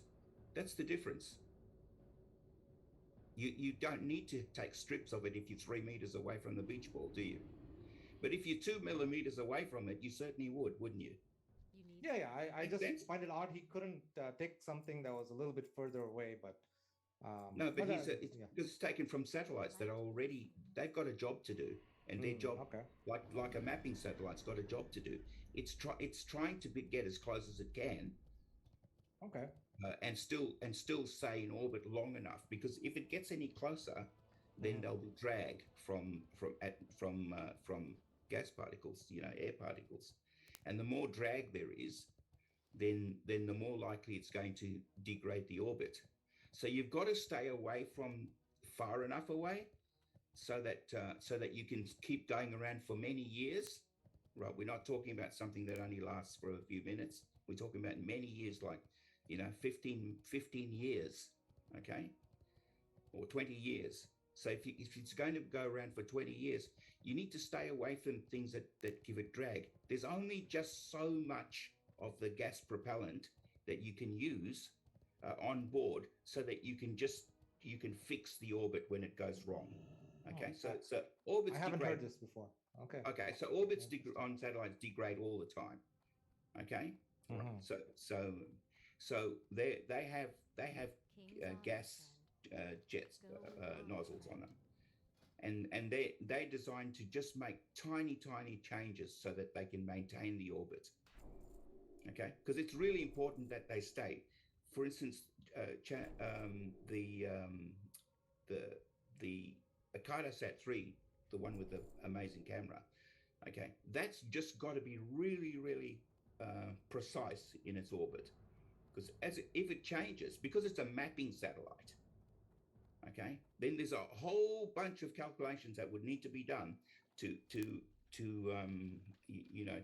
for the maps that are then produced after the orbital range has changed. Okay, so it's really critical that it stays where it's, so we can compare places on Earth, one place to another exactly, because of the range of the satellite. Okay, all right. So these gas jets keep that going. But if they didn't have them, then the satellite would degrade in orbit, and eventually it would come back to Earth. It would fall back to Earth, as most of them do, fall back to Earth. The ones that are really far away, like geostationary satellites, which are 36,000 kilometers away, well, that's a long way away. So what they do is they go into what's called a graveyard orbit. So the final switch to get rid of them actually is to push them far enough away so that they're in around 40,000 kilometers, which puts them in the graveyard order, and they'll just stay there indefinitely. Okay, so basically that's how it works. Now, you know what? That's not NASA. That's us. Okay, doing this. So you should be proud. I'm proud of India for a lot of things. Of course you're proud of India, so am I. Okay? Of course we are. We're very proud. All right. Okay, so now getting back to Yes. why I think the Earth is a sphere. All right. Okay. And the fact that like we've known it's a sphere for more than 2,000 years. Okay. You see, because things like latitude and longitude, they didn't come. They weren't sort of born day before yesterday. Okay. In fact, this was recorded by Hipparchus back in 190 BC. So that's 190. So are you a Hindu or Sikh, or are you a Christian? I'm a Christian, actually. Okay, that's good. Okay, so before Jesus, then 190 years before Jesus. So Jesus would have known that the Earth was a sphere. How's that? Wow, that's really going back. That is really going back. Yeah. Okay. You don't think Jesus was dumb, do you? No, but he never really. He never said in the Bible. Then Jesus knew that the Earth was a sphere. Okay. I don't like. I respect all religions. I don't think Jesus is the only God. But I'm sure that's not. Well, the Hindus have thousands, multiple gods, and I think that's very smart. I respect that. Actually, you need a god for every occasion, right? Well, it's every time. Whenever I'm there, I'd say we'd have 5 or 6 holidays in the space of that's 4 smart. weeks. In the space of 4 weeks, there'd be 5 or 6 holidays. Yes. There you go. More time to enjoy life. Oh, absolutely. Yeah. No, Yeah. No, that's true. Yeah. Now, so what do you think about that then? You mean about the all the ancients, the people that knew that the Earth was a sphere? Yeah. And longitude and latitude. Yes. So the longitude and latitude could work on a flat Earth as well. So why is it degrees then? Like it would be why like would they the Earth would be a circle. Yeah, but why would they call it degrees? If you had to do it, so you just picture yourself, you're Hipparchus now. Okay, never mind the fact that Hipparchus actually drew all of this, recorded this, and showed us that he thought the Earth was a sphere, and how he actually produced it all. All right, so never mind that. Let's just pretend that that we lost all of that, and that you were the guy coming up with this. Why would you call your circles degrees? I don't know. You see my point? There would be no need to if it was flat, would there? Even if it was a circular, like But if it's a sphere, you've got to do that. See? Do you see that? Now, I know how smart Indians are. Okay, that will be you. Okay, so now you've got to be thinking back now, right, and saying that refreshes the light. There would be no reason for those circles to be called degrees,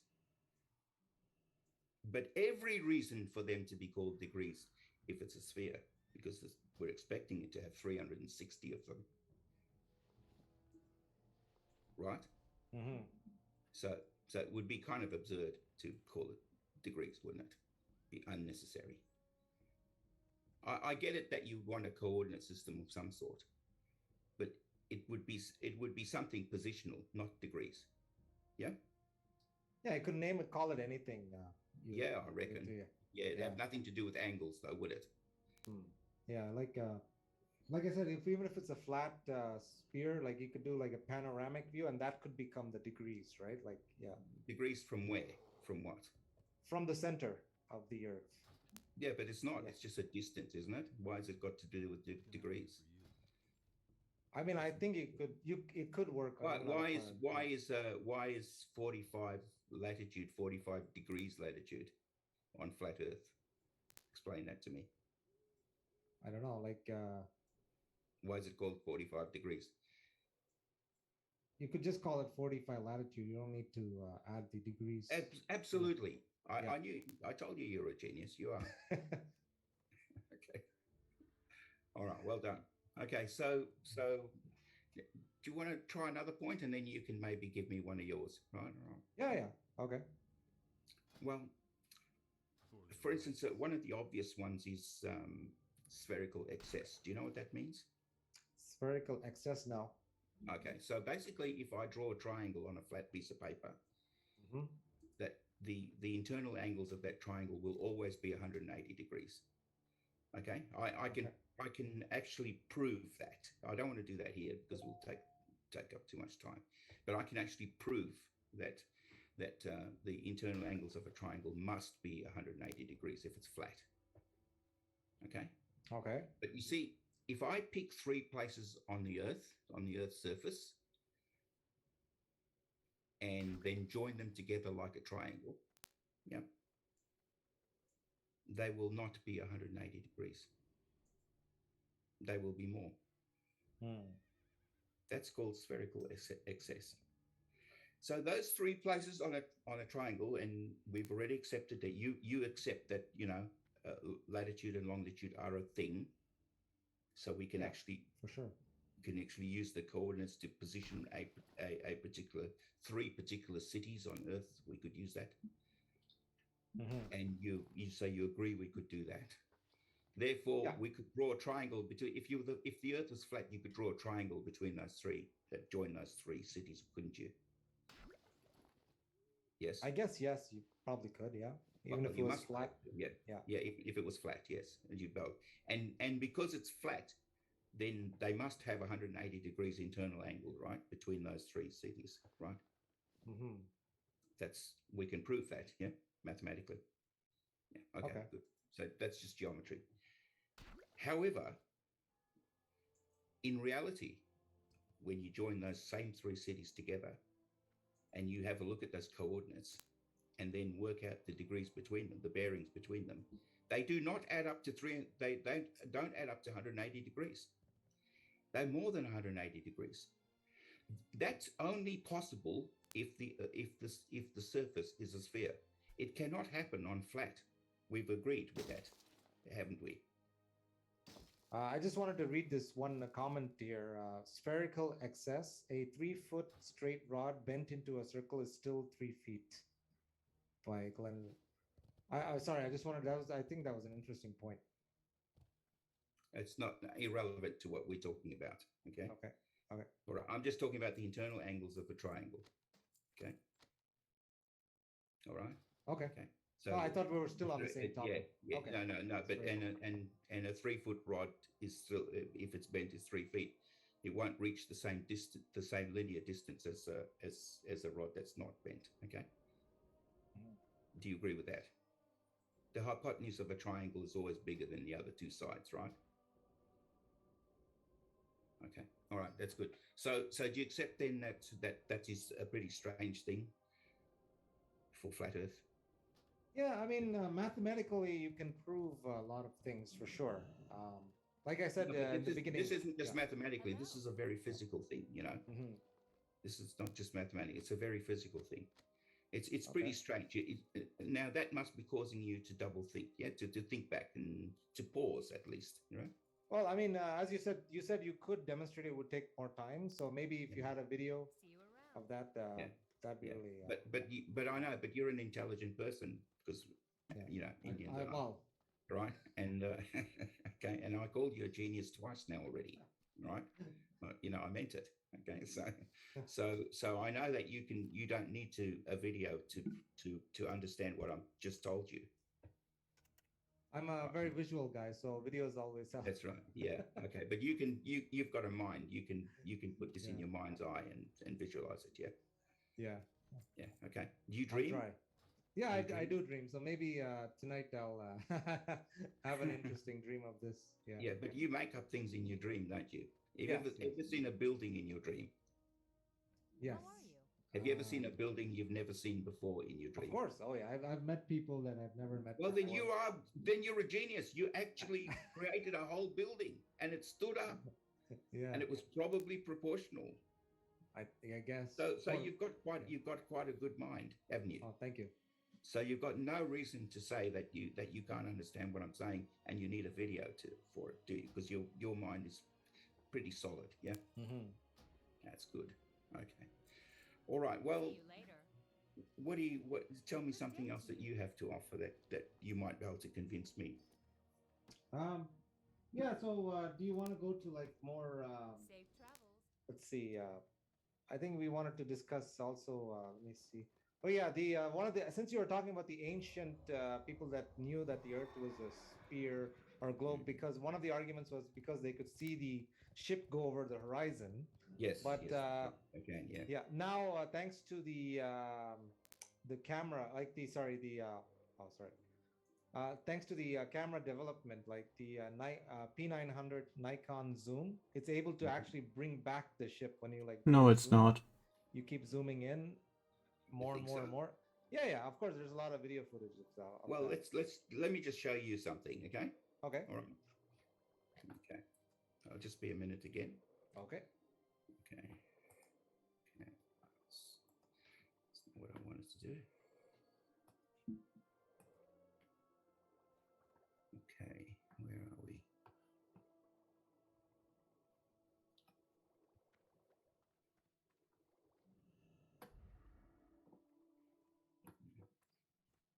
So probably I'll show you them in order first. So I'll just bear with me. I'll just. Oh yeah, yeah. Take your time. I'll just kill that one. Meanwhile, I'm just skimming through the chat here. Yeah, you skim through the chat while you do that. Yeah, Sure. I'm not able to do that. So if anybody's writing to me in the chat, I'm sorry, I'm not responding. It's not because I'm Let me ignoring. while you dig that up, I have a couple things people super said. chats. Okay. Well, we got go ahead. a couple. Even better than that, we've got some member chats. Oh, started nice. out with Brad Dubay, who I'm sure is happy to have the same last name, is a new member at Newton level, and then FDFE, who is a member at Einstein, says, "In tune we trust." All right, let's see this image here. All right, so Santosh, you just told me that you could get your P900 to zoom things back. Do you think that your P900, because I mean this is as far as you can zoom this, do you think your P900 will get the rest of the ship back? If it was able to zoom more, yeah, probably. You seriously think that? Yes, I no, believe so. Santosh, there's also the atmospheric thickness and things like that. There's also perspective. No, but can't you see the water over here? Can you see my cursor? Yeah, I can see your cursor. Yeah, the water. Can you see the water over here that's just blocking it all? Oh yeah. I mean, it would have to keep going. How's that going to? How is your P900 going to bring that back? The bottom of that. Like I said, it's a perspective thing, right? You can't really see down the hall. Like as it goes on, you'll see more of the floor upwards. It's the same way now you're seeing the water is more up. Right. Let's look at it where it started, and then we'll look at it where it ended. Okay. All right. Okay.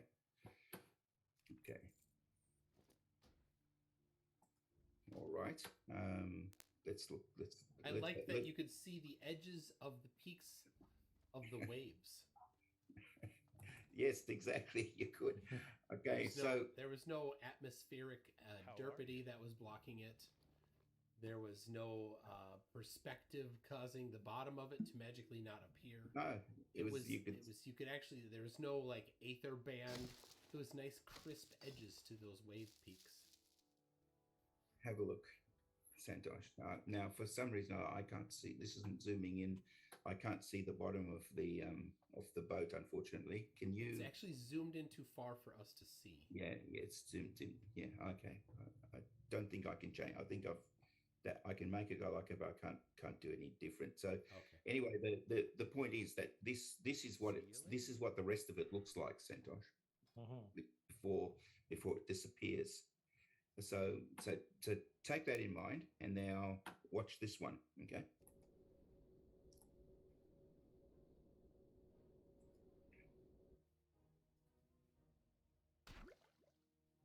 Hey there. Okay, watch this one. Do you still think that you'll be able to use your P900 to bring the rest of the boat back? Oh dear. Come on now. I called you a genius. Oh, sorry, I can't. I was looking at the YouTube screen. Sorry, let me. Oh, there it is. Okay, perfect. Okay, now I can see it. So yeah, like if you were to keep zooming, of course you would see the rest of it, and the water would actually go down. Like, I mean, it's all about the perspective, as I said. How would the water go down?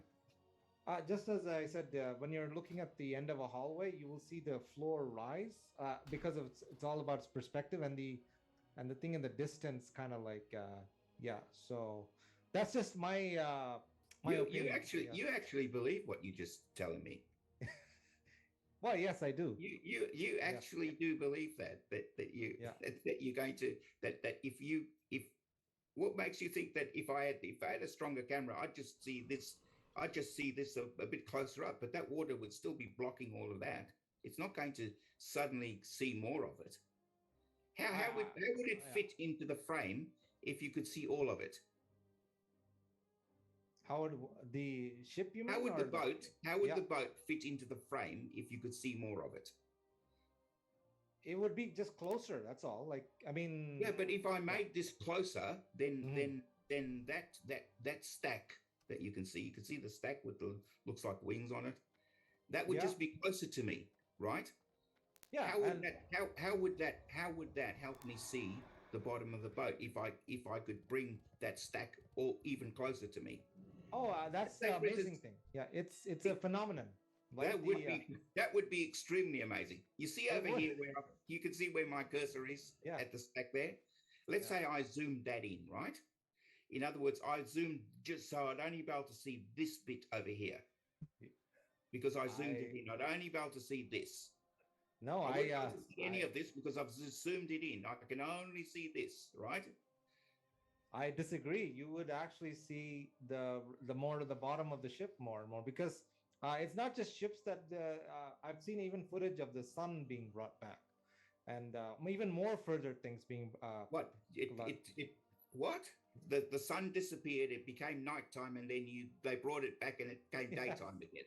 Yes, it's an amazing video. Yes, really. No, that never happened. I can make it daytime again with a P900. I mean, within your camera, you could see the sun is actually brought back. Oh yeah, I'm taking back my genius. I never accepted it to begin with, but I have seen the footage of that.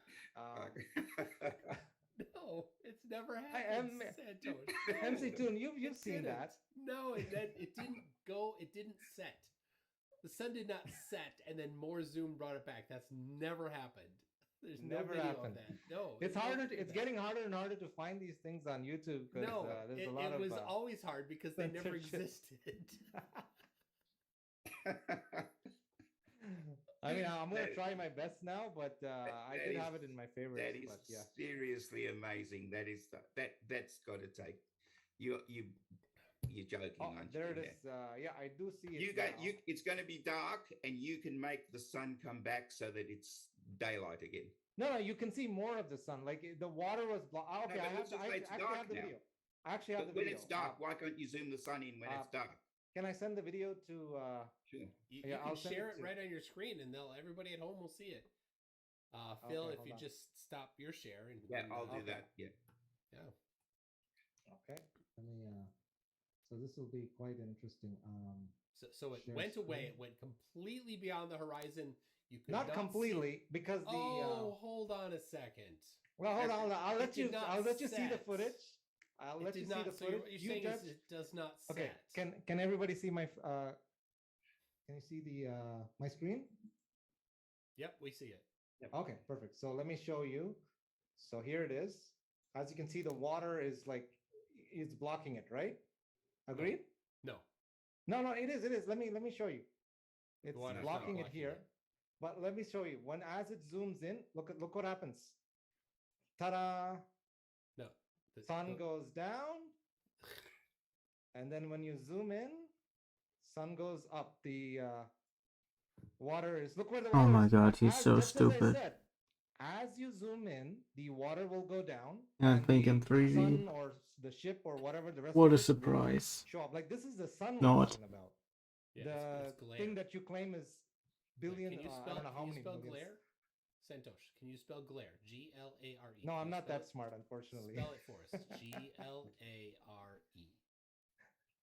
Yes, you always seem to come up with a term, but You were laughing at the footage, and I've shown Yes. you the footage, and now you're saying it's glare. It always was glare, Santosh. It did not It set. wasn't. Okay, It wasn't which part set. of it is glare?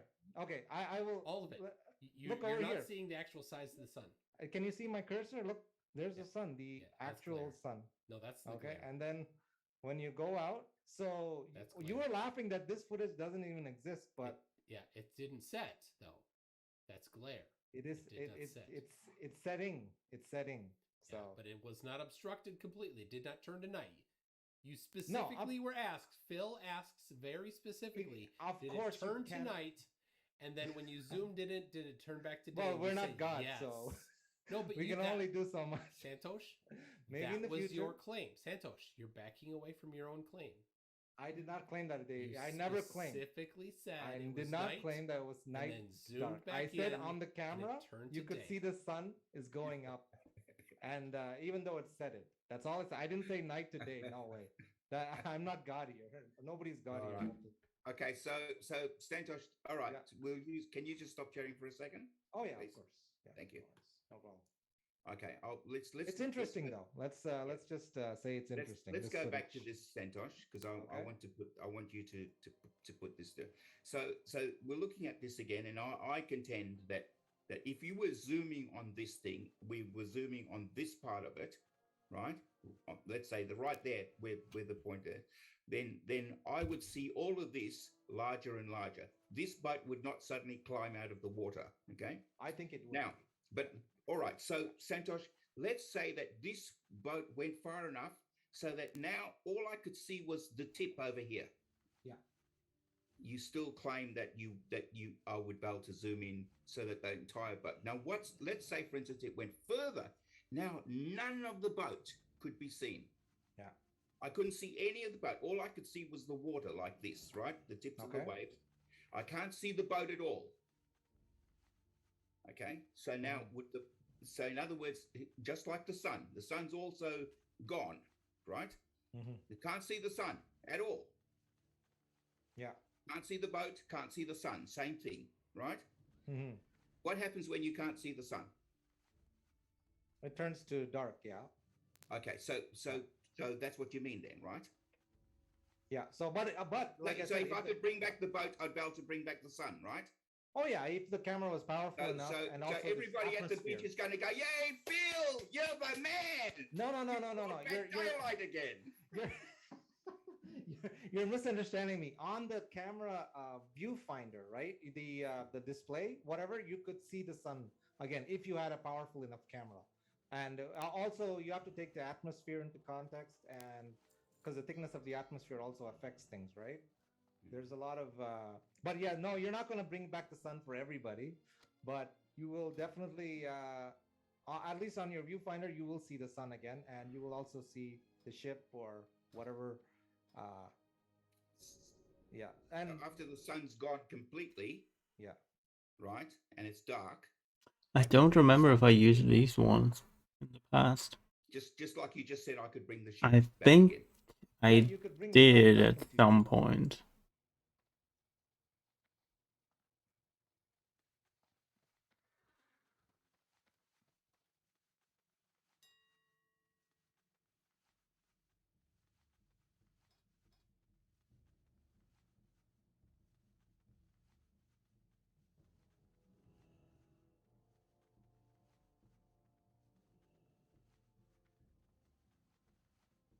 Because you basically have to rebuff people while walking from boss to boss, or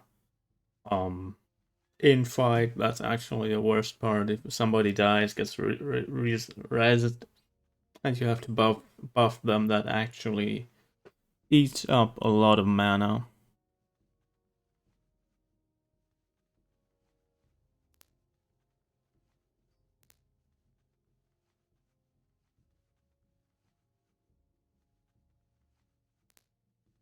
See, that's like half a heal. Half a big heal.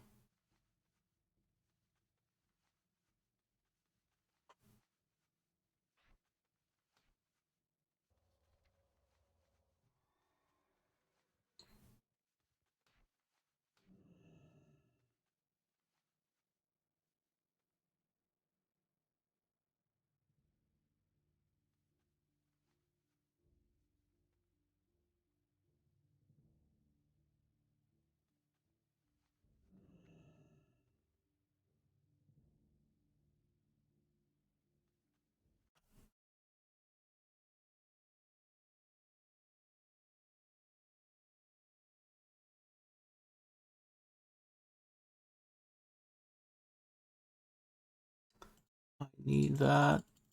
It doesn't exist yet.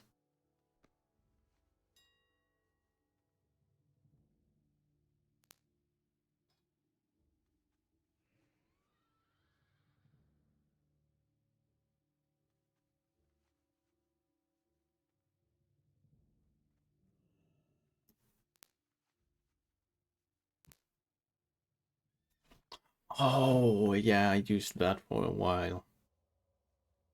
I remember now. I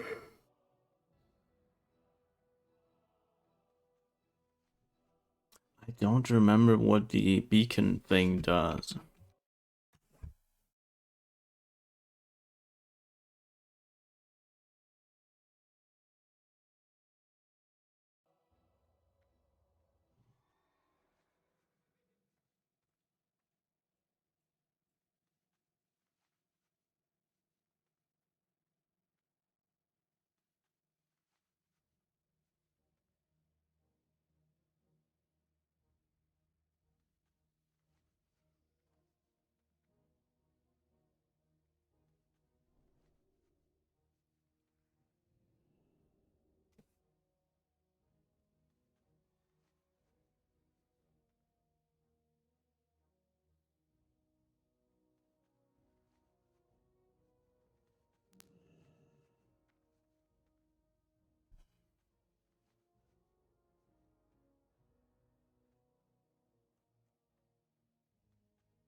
What?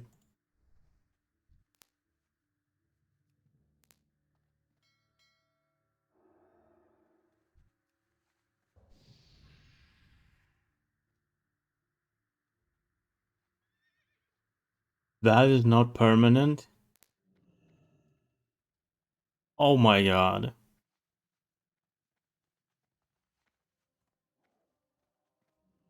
What?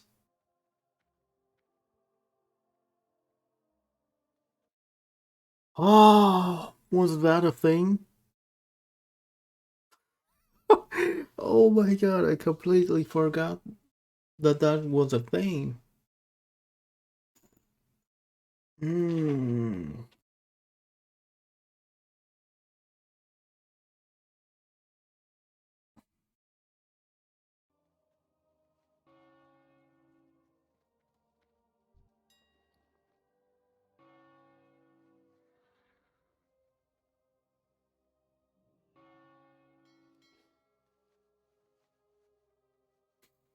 Ooh.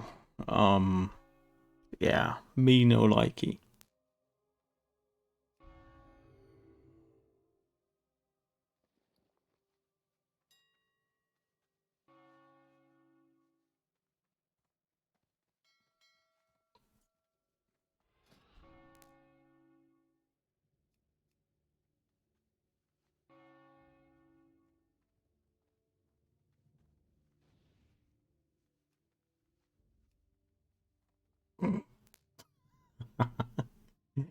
Oh my god.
Wow.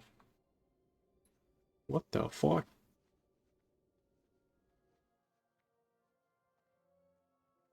That is really good.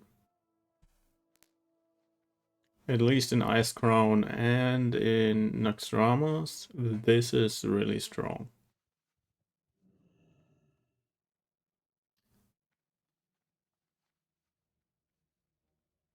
Well, it's not really strong, but it's 1%.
Fuck.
Oh, oh my god, fuck this. Nope.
Not day, The bring- not daylight, not daylight. No, But just how can I bring the sun back into view and not have daylight?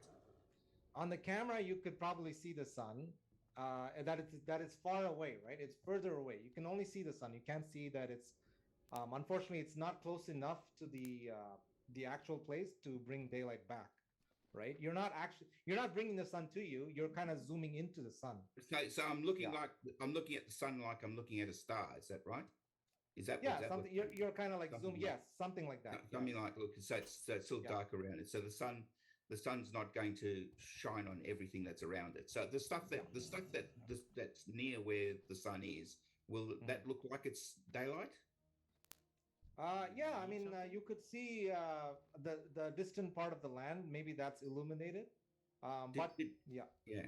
Did we discuss how you dream? Yeah. You certainly do quite a lot of that. Yes, Okay. I do dream. Right. Yeah, no doubt. What's his dream too? Okay. All right. Okay. Yeah, that's good. All right. So, Santosh, I'm afraid I cannot. Apart from the fact that everything you said there was completely illogical, there's actually no way I can actually dispute that with you. All right, because no amount of logic will change that. Okay. Now, so Santosh, what about that sun now? And I've discussed that with other flat earthers, and I seem to not get any useful advice. Santosh, if the sun is just 5 degrees above the horizon, so let me just share something with you, and I'll try to draw this. Okay. Okay. Okay. So I'll stop sharing. I'll stop sharing this, and then we'll do some teaching. All right. Okay, this is why I absolutely love Zoom, because you can do stuff like this. Yeah, I like it's very user friendly. Oh no, it's terrific stuff. So why don't we choose a color that matches the scene? So let's just say that this is the surface. Okay. Of the sea, and we've got an orthogonal view of it. Okay. And then up here we'll use red. Okay, and that's so. This is just we're just thinking this is flat Earth now. Okay, right? Okay. All right. So it's all flat. Okay. Actually, that's not quite right. Okay, I probably should have been able to make that a bit better than that. Let's try again. Have a good one. Okay, maybe that's flatter. Sort of. All right. You know what I mean anyway. Okay. Okay, now in over here. Okay, so let's do the sun. Okay. Okay, so the sun's right there, and then the sun's right there, and then the sun's right there, because it's moving away, right? The sun doesn't actually go down, does it? It doesn't start dropping to the earth, does it? Well, the sun moves away. That's but it moves away. It doesn't fall. No, it doesn't rise. It doesn't end up landing on someone's head or anything like that. No, not yet. Okay. Yeah. Okay. Good. And let's say that's you. That's little you. Okay. Okay. All right. I'll just see if I can get it to it. It'll draw a picture of you. So that's you. Okay. Okay. There you go. And the sun's almost above your head over here, right? So we'll just use black rays, okay, because it's easier. Okay, sun's almost above your head right there, right? Okay, yeah. And then as the sun moves away, whoops, I should have let go. Okay, and then as the sun moves away, you're looking at it like that, right? Then you're looking at it like that, yeah. Whoops, I did it again. Okay. And then like that. Okay. Yeah, it's all perspective. Yeah. So you know what I'm talking about now, right? Mm-hmm. Okay. And then like that and so on, all right? Okay. Okay. And then so it's so far away at some stage. Okay. It's oh, I did it again. Okay, so it's so far away at some stage, it looks like that. Okay? You understand? Mm-hmm. So let's say this is just, let's say we do that, and this one over here, let's say it's just 5 degrees, okay? Okay. That one. We'll call that one 5 degrees from the horizontal, okay? So the horizontal, let's choose a different thing for the horizontal. We'll use this dark green, okay? Let's say oops, did it again. Let's say your horizontal is like this, okay? Okay. Right? The rest of the distance to the ground is your height, okay? Okay. All right. All good? Yeah. Looks good All so right. far. Okay, that's good. All right. Well, let's say, for instance, this is just 5 degrees. Okay. How high do you think on your flat Earth the sun is? To be honest, it's definitely more than 100,000 feet because that's the footage I've seen. But Just give there's me no some miles. actual. Just give me some miles. What do you think? How many miles away is it, do you think? Okay, maybe 10 miles or. Just 10 miles? Yeah, how high is it in the flat Earth map, right? Well, you think the sun just could be just 10 miles away? Like far, like, you know, how far is your nearest shops? Oh, okay, maybe like 20 miles up. Yeah, sorry. Even 20 miles? Yeah, like I said, from what I've seen of 100,000 feet up, the sun, we're still not at the sun level, but Okay, yeah. all right, that's good. So I'm going to just stop sharing this for a second because I want to establish this. All right, let's turn this into a learning thing. Okay. Yeah. All right. So I'll just stop sharing this for a second. Okay. Okay, and I want to show you something else. Yeah, I got the miles to feet a bit mixed up there. That's okay. I'm more into kilometers. Can you do it in kilo sheep units? Okay. Kilo sheep lengths. That's the preferred. Yeah. Preferred, kilo units. sheep. Yeah, kilo sheep lengths. Yeah. Okay. This doesn't have very good pictures over here. Let's go backwards and see. Let's go to my flat Earth folder. We might have some better ones there. For reference, 1 kilo sheep is 1.32 kilometers. Kilo sheep. I've never heard that. That's interesting. Scottish sheep units. It's probably going to take over SI units at some point. Okay, so I'm just going to share this with you because I want you to actually take something away from this thing. In other words, learn something from this. Okay. Mm-hmm. That's an awesome Rubik thing. I wouldn't be able to do that. Although the sun's height is very interesting because I've seen footage from the airplanes where the sun is actually looks like it's under the clouds or within the clouds, so it could be. That's an interesting. Have you seen footage of that from the pilot's window? So yes, that's because the sun. Yeah, the sun is. You think the sun is below the clouds?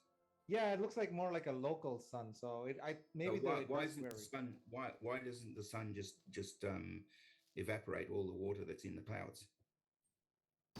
Or maybe it's not as powerful. How hot do you think the sun is? I mean, it varies, I guess. Do you know that like in Delhi it was like 50 degrees? You know. Yeah. You know, it was people were dying because it was so hot. Yeah, the sun is pretty powerful. So what do you think? 50 degrees is what Celsius, right? Freedom units. Celsius, yeah. Celsius, yeah. Yes.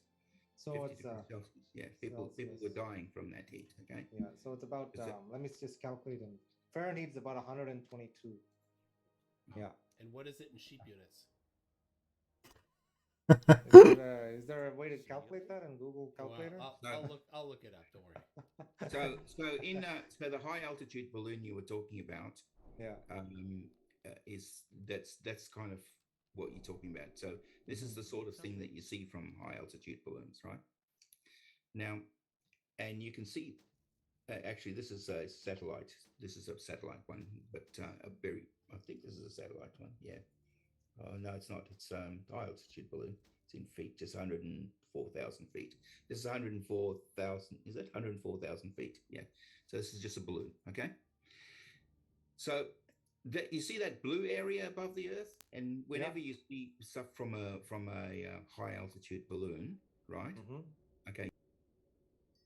Okay, you see that blue band above the Earth. That's the sky. It's the sky. You agree? It's the sky. So when you look up in a nice day, you see the sky's blue, isn't it? Yeah. Yeah. That's that bit that you're looking at. Mm-hmm. Okay, it's quite that bit there is 20 to 30 kilometers thick. Mm. The sun's not in between that. The sun is above that. So it's more than 20 or 30 kilometers away. Okay, so Yeah. all right. So you can see why do you think? I know this is we're just getting off a little bit of the topic, but we might as well use this to learn some things. Okay, I want you to take away something today. All right. Okay. So why do you think it's black above that blue area? I guess that's the where the atmosphere kind of starts to sort of dissolve or just ending of the atmosphere. It gets thinner and thinner. Thinner, doesn't it? yeah. Yeah, It starts it to gets dissolve. thinner. Yeah. Yeah. Very good. Very good. Okay, I'm impressed. You. It's better than most flat earthers can figure out. Okay, so you can see that blue area is 20 to 30 kilometers thick, and it's spread out more than that. Okay, and beyond that, that black area is much more than the thin blue area, isn't it? Yeah, looks like it. Yeah. Well, the sun is way, way, way beyond that again. So to say that the sun is like 20 kilometers away is absurd, isn't it? Yeah, that appears so. Yeah, pretty much. Yeah. From this photo, I mean, I can, of course, I mean, I don't know the actual distance. I'm just assuming that what you said is correct. It's Well, the telemetry is there on the yeah. screen. You can read it. Yeah. Okay. Okay. Yeah. So let's just assume that's and correct. you've seen photos of this with the sun inside in the photo as well, haven't you? Yeah, I've seen photos of the sun. Yeah, like footage. Like I said, 20 miles up, and it seems the sun is around that area. No, you've seen photos where the sun is above that blue band, right? I believe so. Yes. Footage of course, of course you have, because I know what photos you're talking about, right? Yeah. So I know that you've seen photos where the sun is above that blue band, right? Okay. Well, then the sun's not in the clouds, is it? Like I said, the sun could be like sort of having a different kind of trajectory. Like it could be going up and slowly going down. So it could be at varying heights, possibly. So when we discuss, for instance, I'll just stop sharing this.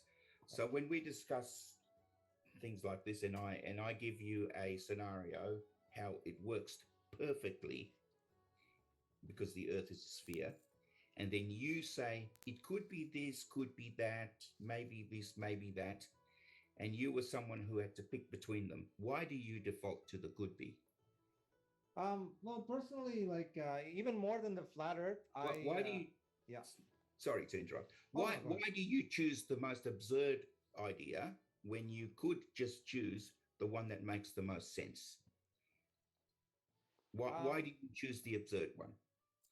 Well, I just go by my own personal senses as well. Like it feels stationary. That's the human perception, right? Until you say until you claim otherwise, you know. But Santosh, let's say, for instance, we went to a kiddies playground. Okay, you and your mate. Okay. Okay. And the smarter one of you is the one who stands on the roundabout. Okay.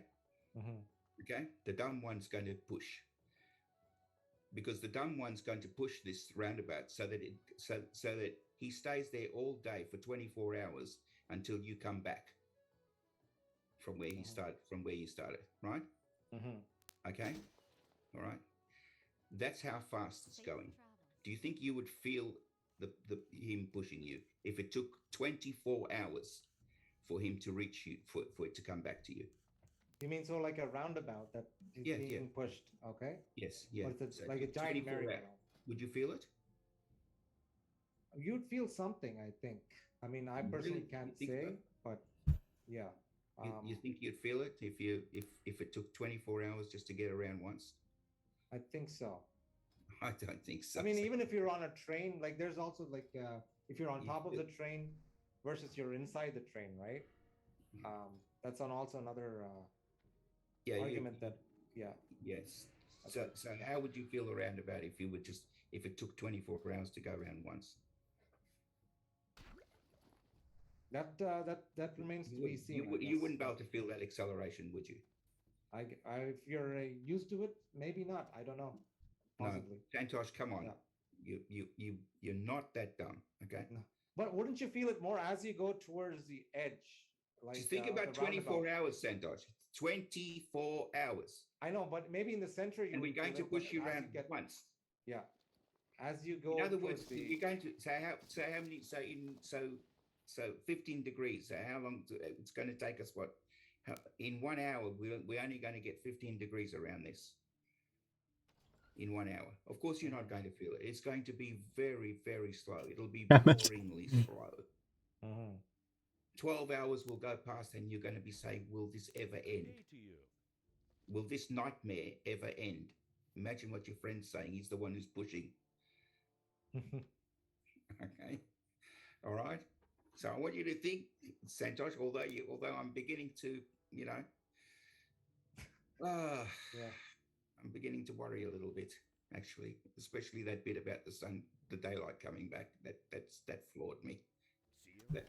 That's just. I never said daylight's gonna come back for everybody in the I've beach. never heard anything like that. That is, It's gonna come back in the viewfinder. I am 100%. I don't care if this destroys the entire lesson. I'm 100% going to tell my next physics class that. But you have to admit that footage was interesting, though. Maybe you wanna analyze that more. Okay. All right. Okay. That's good. All right. So now you've heard of Foucault pendulum, right? Yeah. Yeah. Okay. What do you know about it? Like a lot of globe believers use that. No. You just tell me what you think one is. It just. What do you think it is? Foucault pendulum. It just. It supposedly shows the rotation of the Earth. No, I know, but you haven't told me what you think it is. Was it shaped like a car or a fish or what? Oh well, it's a ball, right? It's like a pendulum.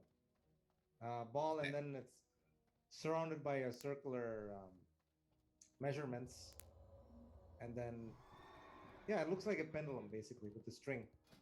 Okay, so good. So it's a ball hanging off a string, or a bob hanging off a string, right? Mm-hmm. Yeah. Okay, and then you push it, right? Yeah. Yeah, and as you push it, it comes back and so on, and eventually friction stops it. Yeah. Mm-hmm. Yeah. Okay, so that's a pendulum. Well, the pendulum.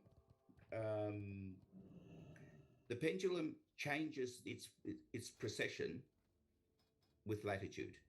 Mm-hmm. In other words, if you change your position in latitude, the pendulum also changes its precession rate. In other words, you know that, don't you? You've heard of this before, right? Okay. Yeah. That the pendulum will still keep swinging, but that it precesses around because of Coriolis. Yeah. Mm-hmm. Okay. Why does it match the latitude? I don't know. What magic would make it do that? I mean, that's what they say. It's because of the Earth's rotation. Of course. What else? What other magic can you think of? I guess I'm not sure, to be honest. Yeah. All right. So why would you default to the absurd position when the spherical nature of the Earth shows us perfect? Not only that, we can actually use the mathematics to actually determine where you are. If you put one of those up there and swing it and you get the precession, I can tell you where you are. Mm-hmm. Am I a god? No. You could be wrong about that. Okay. Maybe we're all gods dreaming. That's another theory, right? It's all a simulation. to the people whose papers I mark, I am definitely a god.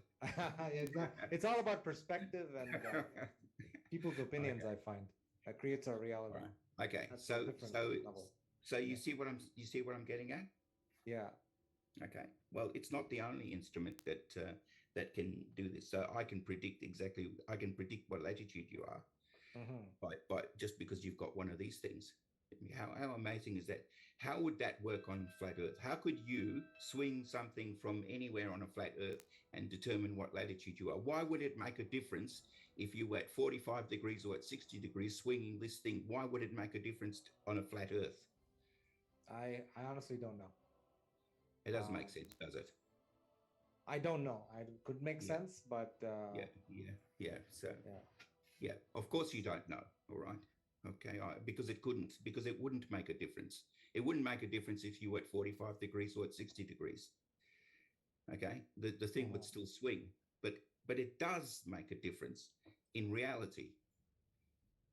Okay, so, but there's more than that, Santosh, because not only that it tells us that the things that it's turning, but also it shows us that it's a sphere as well, because that couldn't happen. It couldn't happen on a flat Earth. It could only happen on a sphere. Okay, that's your so claim. not only does it tell us that it's moving, but it also tells us that it's a sphere. Now, maybe it's a flattened sphere. Be careful. You might hit me with one of those sun comes back while you daylight again. I don't know if I could take two of those. It's a knockout. Actually you know how photons knock off an electron. Photons from a plate.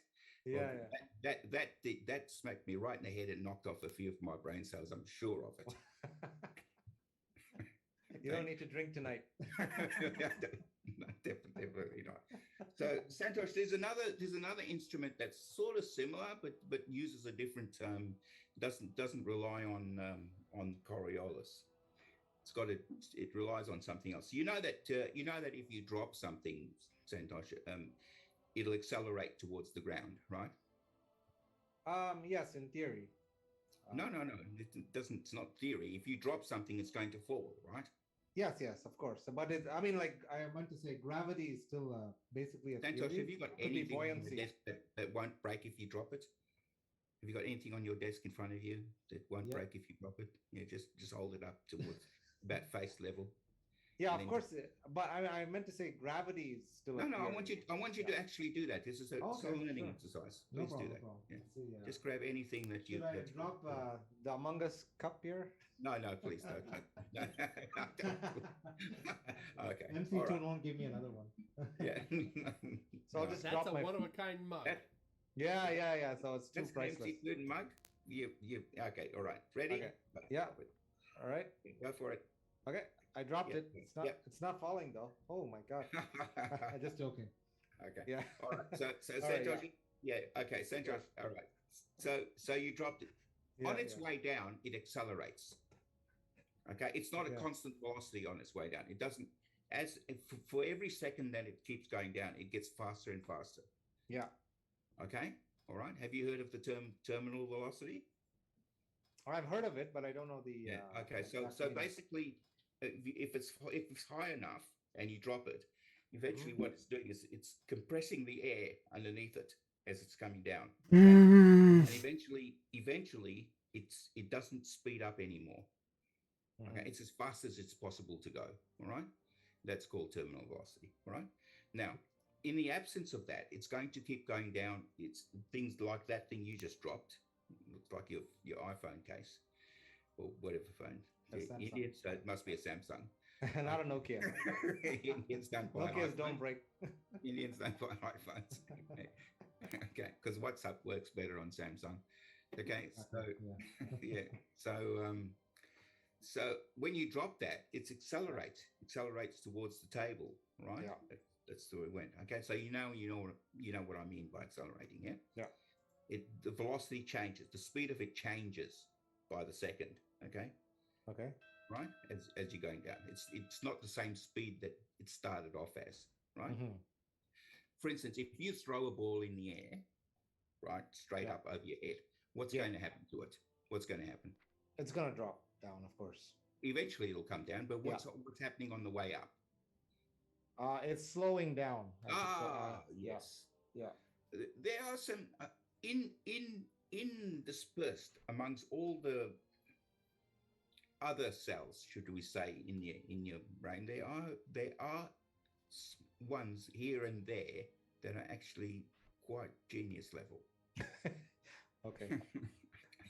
You just have to try and concentrate them a bit more. Hmm. Okay, so Santosh, it slows down. Yeah. Okay, well, it's kind of like the opposite of that. You as you throw it up, it slows down as it gets to the point where it stops, and then it starts coming back down again. Now, as it comes down again, it speeds up. It's because it's stopped, it goes faster, faster, faster, faster until it hits the ground again. So you're very clear now about acceleration, yeah? Mm-hmm.